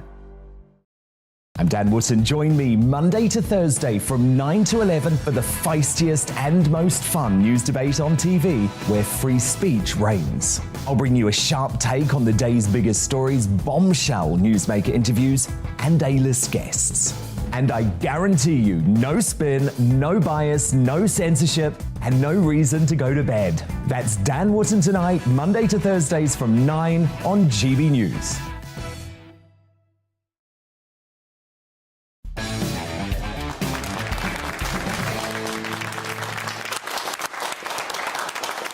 Welcome back to the show. An American actor and comedian is taking legal action against a talent agency who he claims refused to work with him because he's a white male. Tyler Fisher says an employee from AGI Entertainment Media and Management told him everyone at the company loved him and thought he was a star, but they wouldn't take him on because of his ethnicity. Fisher has revealed he has a recording of the conversation and is now suing AGI for discrimination. He says the firm have tried to settle out of court, but he has refused to do so. I'm pleased to say that Tyler Fisher joins me now. Welcome to the show. Thanks for having me. So I'm fascinated by this story. Can you give us just the background to what happened? Were you, was it all set up that you were going to be working with this talent agency at first? Well, they reached out to me and said, we love your work. We've been following you for, I don't know if it was months, watching your stand-up, your videos. And then a few months went by. They reached out again, and I took the call and was like, all right, here we go. You know, going to get my my chance to audition for movies and live out my dream. And they're like, you know, everything checks out except your skin color. And, you know, I actually wasn't shocked. This happens all the time. It's been happening for 9 years. So I just hit record on my, I was sitting at my podcast desk. And I said, can you say that again a little slower into the camera? And I had him repeat it. I said, you love me. Yes. You think I'm, you think I'm fit for the job, that I can, be a successful actor? Yes. But you won't work with me because I'm white? Yes. All right. Got it. Thanks so much. We'll be in touch. That's very surprising, because normally when these kind of things happen, they don't say it explicitly to your face. They'll come up with some... But also, didn't they know that you were white? They'd been watching your videos. Had they been doing it blindfold? What's going on? Well, the problem is my dad is white, but my mom is actually more beige. We're from southern Connecticut, It's near the border of Connecticut and New York, so it's kind of hard to tell. Yes, they knew I was white. Of course they did, but they caved to the woke ideology. You know, I feel bad for them. They didn't want to do it, but the movie studios are telling the casting directors tell the agents, and everybody's complicit, and that's just the way it goes now, and nobody seems to want to talk about it. But my understanding is that discrimination on the basis of race is illegal. Why is it you think people just ignore that particular law? There's all sorts of reasons. The people will say, you know, white people have had your time. You know, you guys have had it great. And I'm going, I just got to the party. I haven't, you know, I'm 5'2". I can't even ride a roller coaster legally. You know, life is not a pile of, you know, flowers and money for me at the moment. So, everybody gets a fair shot. And how widespread do you think this problem is? I mean, you're talking about your particular experience, but do you think there are lots of comics out there who are experiencing this kind of thing? I've received, I'd say, upwards of 500 messages just on Instagram alone. This happened to me. I just didn't get it recorded. They tell me at comedy clubs. I mean, I've lost several jobs where they just tell me on the phone. I've gotten... one of my last acting agents just emailed and said, tough out there for white dudes, and then removed me from the roster. But, you know, this one I got on tape. That's the difference. But it's so shocking in a way. I mean, it did happen to me, actually, many years ago when I was longlisted for a theatre company's writing group. Enough. But someone inside the theatre told me secretly, you're not being shortlisted because you're white. And I just thought, OK, well, that's weird, but OK. But now that seems like that's quite a normal thing. And I suppose the problem is, it might sound like you're complaining or say, oh, poor white people, poor white males can't get work. It does, on the face of it, sound a bit ridiculous, doesn't it? Yeah. No, look, I mean, after this happened, I started a podcast. I started filming videos every day. I built my career up on the internet. You know, I pulled in 6 figures last year. I mean, like... but that's not what it's about. It's about everybody gets a fair shot. And there's this notion people have to stop biting on these ideas of reverse racism or reverse discrimination. These are made up words that, you know, you can't find in a law book. There's no mention of that. It's but activists would say that, well, racism, you can't be racist towards white people because white people are the privileged, powerful group, right? Sure. They also say men can have babies and there's 1,000 pronouns. These are all made up things. They're not real. They're made up. And so this is just another one of them that got caught up in that sort of woke circus. And I'm not speaking up for white people or men or anybody. I just am putting my foot down and saying, I am not going to stand for this anymore because, you know, this is my life. I get one go at this. You know, I'm not going to. They want you to sit down and shut up and sacrifice yourself. And I would say to them, well, you do it. You sacrifice your job or your life. They're not going to. So this is why you're not settling, because you think this is actually about a bigger principle. And I suppose you hope that this might set a precedent to change things, do you think? Sure. I mean, yeah, I can't really speak to the settlement or you know, what's moving forward with the lawsuit quite yet. But yeah. I mean, I'll take the hit, you know. It's fortunately, I don't have to go to war. I'm too short and I have flat feet. But, you know, I was waiting for somebody else to stand up and it's not happening. And so I'll do it. And I waited until I had my own career. So I can tour and sell out clubs. And, you know, I wanted to wait to make sure that I wasn't playing the victim card or that it looked that way. It's just... Right. This is just the law, and anybody's welcome to use it if they have evidence. Well, that's it. I mean, the woke movement has become so widespread, but a lot of this stuff hasn't been tested legally. And often what you find that when it is tested legally, it doesn't stand up. And it turns out that, oh, well, it is illegal to discriminate on the basis of race after all. Oh, what a mistake we made, you know. So hopefully this will work. Are you optimistic that things will change? Do you think we're just in this kind of weird... rut at the moment where this sort of ideology is completely dominating the industry and that actually will come out of it eventually? Yeah, I think the tide has actually already turned, but people haven't caught up with it. I think they've hit a wall. They've gone as far as they could. with the craziness. The tide is actually turning back, and people have a choice to swim with it at this point and just start saying what they think, because free speech is free and it's a fundamental right. And so, yeah, I absolutely. I mean, I stopped watching all of the streaming channels and all those shows, and a lot of people are. And that's why Netflix is standing up and saying, if you're super woke, you might not want to work here. The capitalism in the end is going to make the decision. And that's why I'm selling out. And a lot of comedians who are speaking out or just telling jokes, how it used to be 10 years ago. Well, I think it's a really important thing that you're doing. Tyler Fisher, thanks very much for joining me. Thanks a lot. We did contact AGI Entertainment for a comment, so this is what a spokesperson told us.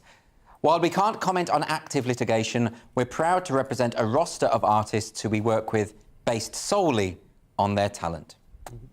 After the break on Free Speech Nation, we'll discuss this week's news that Black Lives Matter Global Network Foundation spent more than $12 million on luxury properties in Los Angeles. See you shortly.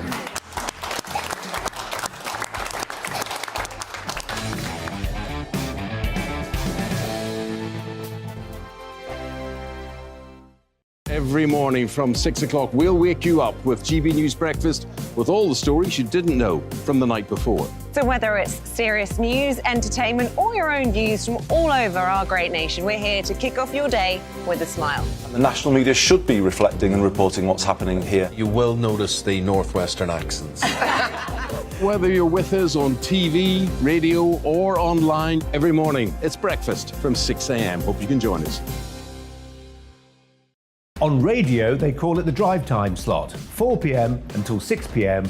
as listeners head home. It's that part of the schedule when the dust of the day's events begin to clarify, and we try to make sense of it for you. Brazier is drive time for radio and TV. It's fast, it's punchy, it's opinionated, there's a Brazier angle and a little bit of levity. That's the question. That's two questions, actually. That's Brazier, Monday to Thursday, 4 till 6 on GB News.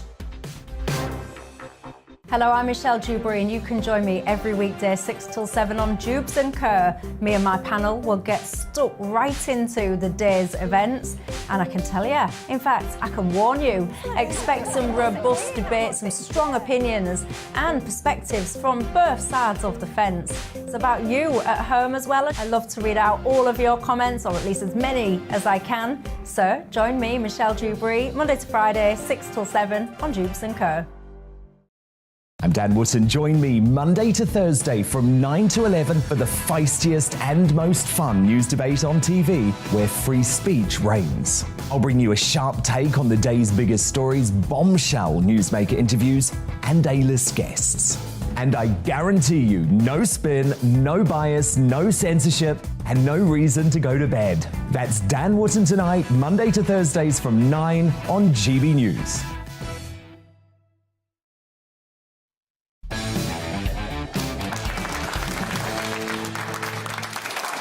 Welcome back to Free Speech Nation. The Black Lives Matter Global Network Foundation has come in for criticism this week over how it spends the money it raises. The group has spent millions on properties in Los Angeles and Toronto, money which many activists think could have been better used elsewhere.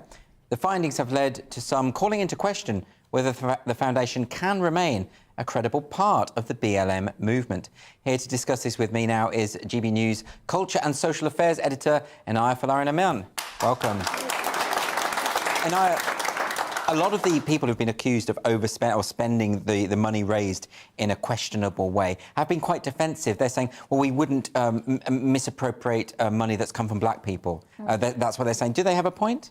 Well, I think it has been interesting that rather than approach this with humility and accept that when you have an organisation that has been donated to the tunes of tens of millions of dollars, I think is about $90 million, that you would want to be transparent, you'd want people to actually look into how the money is being spent. But it's very, very interesting. Patrice Cullis, who's now resigned, but she's one of the co-founders, described some of the scrutiny around the organisation as white supremacist terrorism. I mean, it's quite remarkable. But for people asking questions about where she spent the money. Yeah, and I mean, as you rightfully mentioned in the introduction, she has built up a property portfolio of $3.2 million in the last few years of properties in Los Angeles and Toronto. And many people, I've had criticisms of Black Lives Matter since its inception. But obviously many people, through seeing the tragic death of George Floyd in America in 2020, felt that they wanted to do something about it, and in good faith donated money. But I think that we really have to reflect upon these organisations that are claiming to be a silver bullet when it comes to solving racial injustice. Actually, a lot of the time they're really enriching themselves, and they're not improving the material lives of the communities that they speak for or claim to speak for. And it's really unfortunate, to be honest. It doesn't strike me as very Marxist. Not really. I mean, exactly. You would think that actually, if it was to do with Marxism or socialism, then you would be wanting to spend money on education, spend money on the criminal justice system, and supporting the people at the bottom of society. But that's obviously opposite to what's really transpired. We've seen even Patrisse Cullors sign multi-million-dollar deals with Warner Brothers to produce content as well. I mean, the people that they are... What Marx would have wanted, right? Exactly, definitely. But yeah, it's tens of millions of dollars. And I do think that a lot of people have to be much more critical now, that if you want to support people, it's not just, well, she described it as white guilt money. She actually admitted that she thought that that's one of the reasons that people donated. I think that actually improving society, creating an inclusive, tolerant society that deals with issues is actually often long and arduous work. And that's not something that is a silver bullet like Black Lives Matter. It takes a lot of time, and that's what people should do. So some of the people who've been accused, their claim is that these properties were being invested in because the charity should have some sort of collateral, some sort of assets that can then be used later on, or that perhaps the mansion was being used for artistic retreats and for people. I mean, is that a fair reason? That's one of the arguments that they put forward. One of the properties in Toronto, they said that it was used for an art centre fund, and some of the lovely videos that they filmed, promotional videos, are actually filmed outside of this mansion. But again, a lot of people now are questioning the credibility of these organisations, because if you are going to be getting money to the tens of millions, we even had companies, donating. Airbnb donated $500,000. You would hope that it will actually be something tangible that's going to be helping the majority of African Americans, not just a few. But Patrisse Cullors says she wasn't living at the mansion. Is that right? She stayed there for a party or something. Well, that is what she claims, but she's also... We do know that, for example, her family members have been enriched, and when this first came to light a few months ago, then she said that this was actually part of improving Black lives. Her own family were part of the Black lives being improved, so maybe that is an argument as well. Well, technically, that's true, right? Technically, some Black lives are being enriched. But I don't think... but the people donating, they weren't thinking, I just want to make a few Black people rich. They were talking about systemic change, right? Well, it is interesting, though, because, I mean, it's not just actually the Black Lives Matter organisation that we saw. I mean, Twitter, for example, donated over $1 million to Ibram X. Kendi, one of the individuals that wrote the book How to Be an Anti-Racist. And, again, it does seem that a few individuals, Robin DiAngelo, another person, are the people that have made millions upon millions of dollars out of this movement. And, again, many people, rightfully and understandably so, saw what happened in America and was disgusted by it and wanted to do something. But actually, if we want to have change within society, we need much more. We need policies, we need a vision for the future, we need arguments, and not these kind of quick fixes that these people claim to resolve. But actually, oftentimes, it creates much more division within society. What about the fundamental claims? I mean, they talk about systemic racism, and you can see the way in which, for instance, I suppose housing policies of the past still have an effect on Black families today who were sort of corralled into those areas. And so you can see that does make sense. But there's sometimes, I know, when the idea of systemic racism is used, where there isn't any evidence for it, such as Princeton University being a systemically racist institution, when the data simply doesn't corroborate that. So what do you make of these kind of claims? Yeah, I think America is very different to the UK, and I think that's one of the dangers of when the Black Lives Matter movement really exploded on globally, because a lot of the American racial narrative was imported into the UK. And we know that there's some fundamental differences, such as the fact that, slavery was part and parcel of the founding of American society, and the fact that most Black Britons kind of came to the UK in the post-war years. And so that history is kind of very different. And so oftentimes when we talk about, systemic racism, that's a kind of very Americanized narrative. And there are debates that go on in America that try and understand the problems there. I think that when it comes to the UK, we have to be very careful and not basically transmitting it wholesale. But indeed, there are undoubtedly problems in America with inequality, problems that have stemmed from historical injustice. But oftentimes, a lot of these new movements are very different to the old movements, as I'm sure many of your viewers will know, that actually, the principles of our kind of common humanity, the kind of Martin Luther King content of your character, not the colour of your skin, and recognising us for our contribution and what we've achieved as human beings is often seen as archaic now. Actually, this new movement says your racial identity is the fundamental prism to which you should view the world, that every interaction is riddled with racism, and from microaggressions is almost a kind of spectrum to, systemic oppression and injustice and violence. I think it does create this kind of very bad faith ways of relating to one another and does increase suspicion. And I do think that 2 years since the Black Lives Matter movement emerged on the world stage, I'm yet to see, the material benefit that it's really improved. I know a lot of families, mixed race families in particular, but families, communities, friendship groups, where race has become a wedge issue when it previously wasn't. And actually even polls done in the UK found that 55% of people in the UK think that racial division has actually increased. So I think that a lot of what's gone on in the last couple of years is only finally now coming out. But a lot of what was done in the name of doing good and tackling injustice has actually, unfortunately, increased a lot of division within society and enriched seemingly quite a few people. But I suppose a lot of it is well-intentioned, but it can, as you say, have a lot of these detrimental impacts, such as the American school in London racially segregating kids for after-school activities. I mean, no one wants to see that, surely. But, I mean, you mentioned Martin Luther King there. I mean, Robin DiAngelo explicitly in her book, White Fragility, says that to even talk about colour blindness as an ideal is a form of white supremacy. So what do you make of that kind of argument? I mean, I fundamentally disagree with it. I mean, I think that colour blindness, when people think of it, they often think it's not seeing colour, but that's not what colour blindness is. It means that you don't treat people differently based off of their colour. It means equality, really, in the true sense, which is equality under the law. And as I said earlier, respecting people and treating people based off of their actions and their characteristics. And actually, what we have now is racial identity politics, where, as I said, it should be the prism to which you view the world, that race is really the determiner of your life outcomes, that all racial disparities is really a manifestation of racism. And, white people are innately privileged, black people are innately victims. And I think that's a very pessimistic, demoralising way of viewing the world. And I think that it's actually ensuring that a whole generation of people growing up in a society that has unboundedly more opportunities than previous generations, actually thinking that that society is rigged against them. And I think that is not a recipe for combating racism, dealing with social injustice, and actually creating confident people that feel that they have agency and want to achieve things. So I'm happy that a lot of this is coming out now. But do you ever feel that there wasn't really much space to hear the kind of views that you just expressed?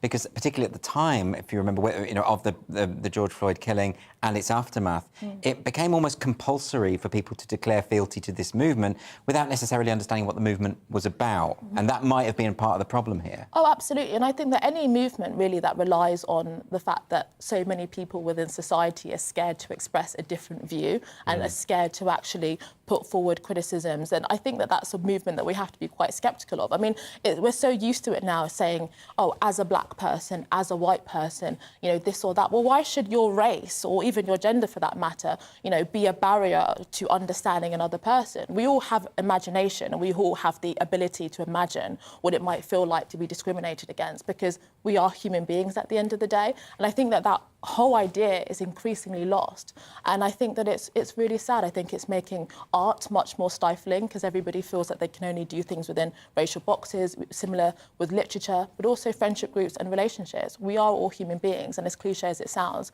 I think we have to go back to that fundamental principle, because that's how we've progressed so much over the last few decades. Well, a lot to think about there. Anaya, thanks so much for joining me today. Thank you.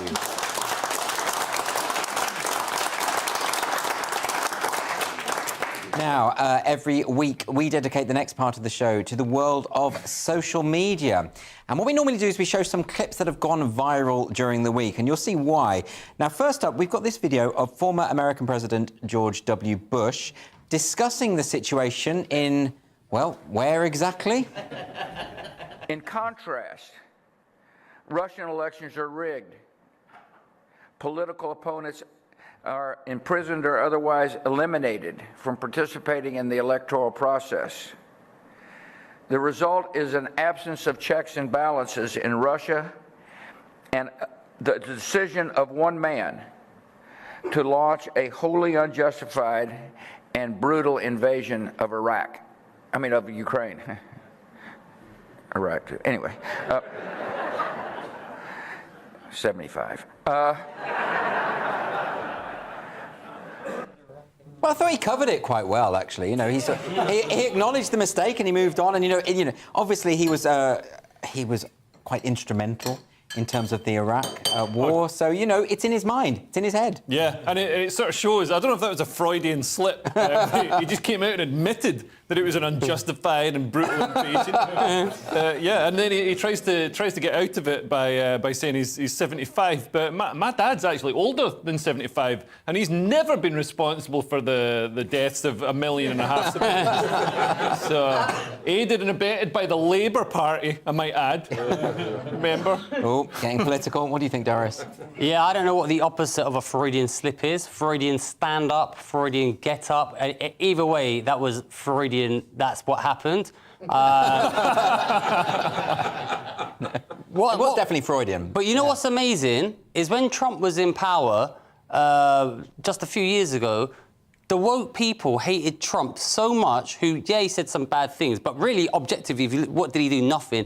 That they said he was the worst president in history, worse than Bush, who killed 500,000 innocent Iraqis, right? Went in there, by the way, under the pretense of weapons of mass destruction. And if at the time you had said weapons of mass destruction, if that was today, you would have been labelled a conspiracy theorist, fake news and disinformation. So it's, you know, it's crazy. This is why I'm glad the White House disinformation board has crumbled due to disinformation, allegedly.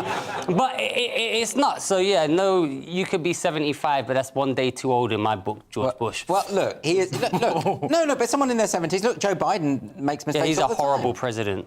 I mean, just objectively useless on any metric, Joe Biden. Okay. I mean, objectively, every single measure you want to look at Biden, absolute rubbish. Yeah, okay. More wars started, the money going through the roof, just crazy things with the I feel like I should defend him for balance, but I can't be bothered. Well, he's ended some wars. I mean, he ended Afghanistan, which went well. He's just gone back in. Well. He's just gone back. Has he gone back in? No, he's just gone back into he left his Yemen purse or somewhere. He's gone back in there, but he's just gone back into a country they'd let that Trump pulled out of. He's just gone back in and said more, 18 to 29-year-old American boys to go and die for no reason. Well, look, the thing is with Bush, which I think is very interesting, is that at the time, people forget how hated he was by people on the left, because now I've heard people on the left saying, "Oh, we need to reevaluate? Wasn't he quite a good president?" Yeah. Like what you were saying, compared to Trump. But the vitriol and the hatred they used to have for him, they have really short memories, don't they? They'll be saying the same stuff about Trump when President Steven Seagal rises to power. Yeah, they'll be saying, "Wasn't Trump the wonder?" Those were the glory days. Yeah, we've got to get those back. Well, look, let's have a look at another video. Now, this video has gone quite wild online, and this is a video in which a young individual helpfully explains the use of pronouns to the uninitiated. Let's have a look. Hi friends, my name is Reed and I use he, her pronouns. And so I thought I'd share a little bit about how per, pers pronouns work. So per is a neo-pronoun that comes from the word person, which is why I really like him. The objective form of per is per, the subjective is per, possessive adjective and the possessive pronoun is pers, and the reflective is per self. So my dog uses she, her pronouns, and she's not here right now. But if she was, this is how I would introduce Rosie to you if she uses per, pers pronouns. So I would say, hi everyone, meet Rosie. Per asked me to introduce Per to you since Per can't do it per self. Right now, Per is on my bed because Per thinks it's pers. Not confusing at all. So, does anyone here use per self pronouns? I do. Yeah, I thought you did.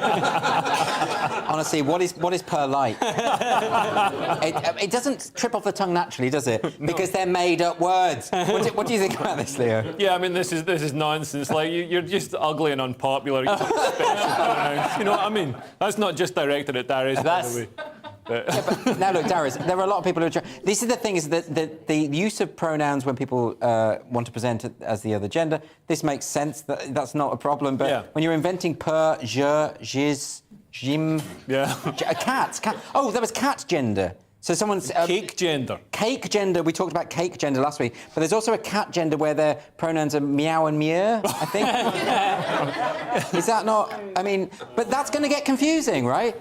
But what will the cats think about it? Well, it's just teenagers with too much time to think, so they're overthinking and they're coming up with, teenagers, like when we were kids back in the medieval times, we'd speak in pig Latin and stuff like that. So this is just the same sort of thing. It's just for some reason people are assigning weight and importance to it instead of saying, oh, that's just kids being daft. Yeah, but they would say that it's not the same as just making up a funny language, that it's actually their innate identity, that they've always been cake gender, and that it took some...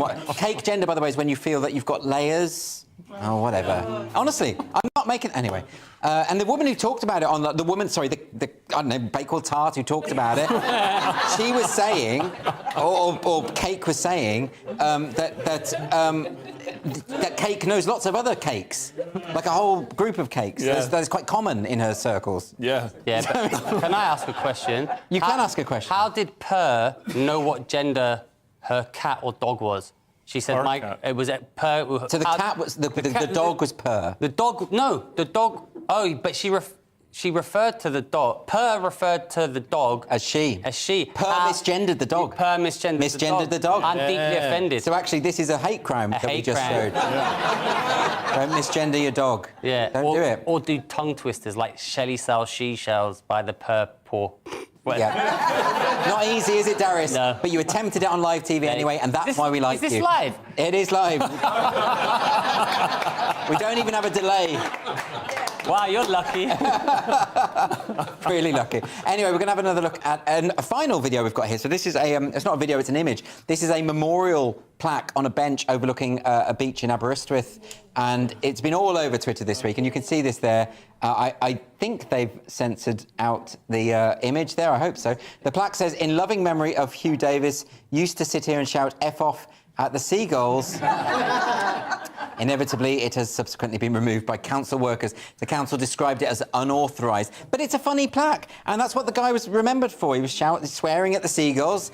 I mean, they're big, nasty beasts. Like, that's why you have to be aggressive. Yeah, I mean, I put that up there for my uncle for a reason. I said, Uncle Hugh, this is how he wants to be remembered. I can't believe they would take it away. Why would they bother with this? Well, this wasn't an official plaque, because if you want to sponsor a bench, it costs thousands of pounds. I couldn't believe it. Like, I'm hoping neither of my parents ever die. That is an expense I'm not willing to part with. It costs loads of money to get one of these benches, so the council took it down because it's unofficial rather than because... they weren't offended by the swearing at the seagulls. They weren't trying to protect the birds' rights or anything. No. They were just trying to protect their pockets, basically. Yeah, although, I mean, it is more appropriate if you have something that says, dear beloved aunt. Yeah. That kind of thing. Yeah. Not as funny, though. Enjoyed the view. Yeah. I think that's right. But I've been to that beach, and there are other problems at that beach. Let me say, it's mostly drug addicts. In Wales. And it's in Wales. Right, so let's move on. This is the part of the show where we talk through your unfiltered dilemmas. And every week, you do send in your problems, which I'm eternally grateful for, because as yet on the show, we've never really given you a good answer to any of your questions. But we're going to try it again tonight. I want to see if we can solve your problems tonight. So this one comes from Mark in Teddington. This is what Mark says. Hi, Andrew. Just back from my first lads' holiday in Ibiza. I was a little ill on the first night after drinking too much sangria. Instead of sympathy, my pals waited for me to pass out and then covered me in shaving foam.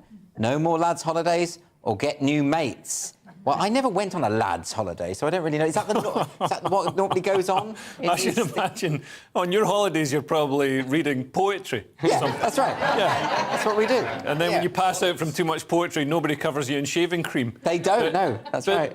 This is something. It's always baffled me. Like when men drink and then pass out, or somebody passes out at a party, you sort of draw on them with biro. You draw a penis on their forehead or whatever.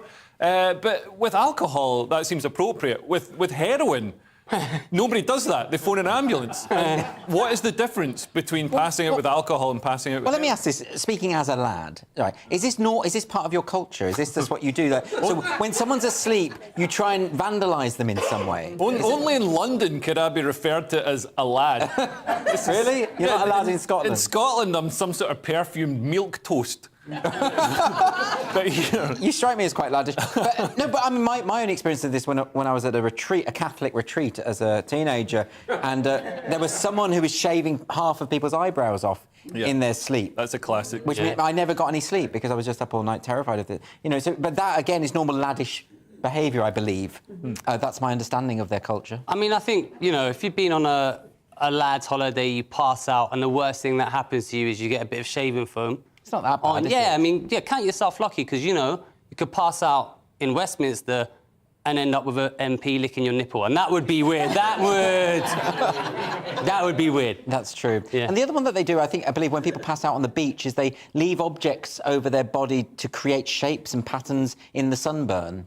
Is that not a common laddish thing? I don't know, I'm going to read some more books about lads and try and understand why they keep messing with each other. Anyway, we'll get another dilemma now. This is from Stephen via email. Stephen says, "Dear Andrew, as a gay man who quite deliberately ticked the gay box on the form, I've been offered a job for which I am very qualified and competent to undertake, under the premise that the organisation is trying to increase diversity within the team. Should I accept it? Keep up the great work." Thanks for that. OK, what do we think about that? But why would they tell him that that's the reason they were hiring him? We're hiring you because you're gay. Is that normal? Yeah, it's a bit mean to sort of steal his success from him by telling him he's just a sort of tick box exercise. Yeah, exactly. But I mean, yeah, no, I'd just accept, like the comedian who was on earlier, who was rejected because he's the wrong demographic. If you're the right demographic, just take it and run with it. Do you think? Yeah. I'm not so sure about this. What do you think, Darius? I agree with Leo. Take it and run. He applied for the job. He's got the job. Who cares how you get what way you OK, well, let's put it this way. What if you were... I mean, look, in the comedy world, for instance, there are panel shows and everyone, for some reason, wants to be on them, and people often get booked because of their various demographic. But if someone said to you, Leo, we're booking you on this panel show because you're Scottish, not because you're funny, talented, or anything else, wouldn't you say out of principle, well, I don't want to do that then? No, absolutely not. I'm a white man in my 40s. I need every chance I can get. No, I think if someone said, oh, we're having you on because you're gay, I'd be like, well, no, I'm not doing it then. Yeah, but you're rich, so... That's a massive assumption. Really not, Darius. But what about you? I mean, if someone said to you, well, we wanted an Iranian... yeah, I'll say thanks. OK. You'll just go with it. Look, I get it. I wouldn't... You can't blame the people who these opportunities fall at. You're gonna take it. I mean, take it if it's there. Obviously, it's not... If you don't get the job and it's because you're that, then, you know, kick up a stink like Tyler Fisher did. But, I mean, I couldn't blame anyone who's benefited from, like, we're taking... Fine, good. But you understand why it's potentially... Well, obviously it's patronising, right? Yeah, of course it's patronising, but then, you know, if you've got a lot of money in your bank account for doing an easy job you applied for anyway... Yeah, fair enough. There's worse ways to be patronised. Well, in that case, I suppose our answer is take the job and don't worry about it. Is that the consensus? I suppose. OK, it's not my view, but we'll go with what the panel say. Well, it's better than universal credit. Oh, that's one way of looking at it. All right, so our final dilemma this week is from Emma in Nottingham. Hi, Andrew. A glorious spring Sunday. What to do? Barbecue? Walk by the river? Lunch outdoors? No, my other half stayed in all day watching the end of the Premier League. That is a sacking offence, surely. I've just been told that that's actually from someone called Sarah. OK, Seth, did you just change your name at the last minute so we didn't out you? Sorry. Sarah, what do we think? Well, I mean, if he's watching the actual end of the Premier League, as in everybody involved with the Premier League gets rounded up and shot, then that's quite a momentous occasion, and you should watch it. I don't think they meant that by the end of the Premier League. I think just the tail end of the Premier League. That would be interesting TV. Yeah, I'd watch that. Finally, football's interesting. They've got firing squads. So you don't like football? You're not a proper lad then? No, I don't like football. Oh, you are a milquetoast. Poetry reading. I tried to tell you. Oh, OK. That's why you were defending poems earlier.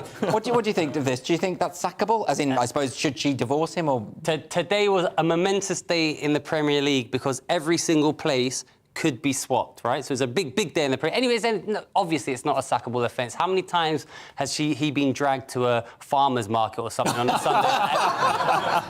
Yeah, he's staying at home, he's watching the football. No one's stopping you from going out and enjoying the sun. So not a sackable offence. OK, well, I think you've got also, boo Arsenal. OK, I don't know what that means. Doesn't matter, just I'm angry. Arteta out. Anyway, let's move on because we're on to football there. And actually, it's the end of the show just as well because I know nothing about that subject, Darius. Yeah. Thank you for joining us for Free Speech Nation. This was the week when we learned that babies are racist. J.K. Rowling defended a schoolgirl from her bullies, while mainstream commentators sided with the bullies. And calling someone pet apparently can be a criminal offence. Thank you very much to my panel, Leo Kearse and Darius Davis, and to my guests, Dr. Zaria Masani, Fraser Myers, Tyler Fisher and Inaya Folarin Iman. And if you want to hear more from Neil Oliver, you can do. So that's on Free Speech Nation, the podcast. The full interview is live right now, so you can access that wherever you normally download your podcasts, be it Spotify or wherever it might be. You can also check it out on YouTube. And if you want to join us live in the studio and be part of our wonderful audience, you can do that as well. Please go to www.sroaudiences.com. See you next week. Looking ahead to tomorrow's weather, and the UK is going to be bright to start for some central and eastern parts, but cloudy for most with showery rain. Let's get the details. That'll be the picture first thing in the southwest, where cloud will have pushed in, bringing some showery bursts of rain. It should be a fairly mild morning, though. 1 or 2 showers are possible in the southeast and around London, though it should be drier here than further west. Sunshine will be at a premium.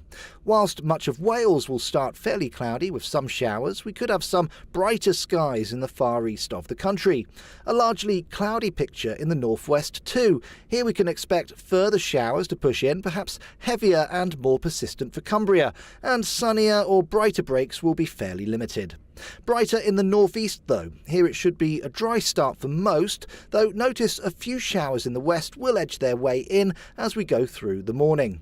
Plenty of showers across much of Scotland first thing on Monday. Orkney and Shetland will be wetter with heavier, more persistent rain, but this will clear quite quickly.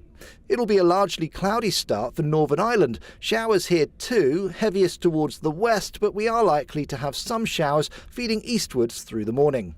Further showers pushing in from the west through the morning with some more persistent rain arriving in the southeast, turning heavier later. And that's how the weather is shaping up for Monday morning.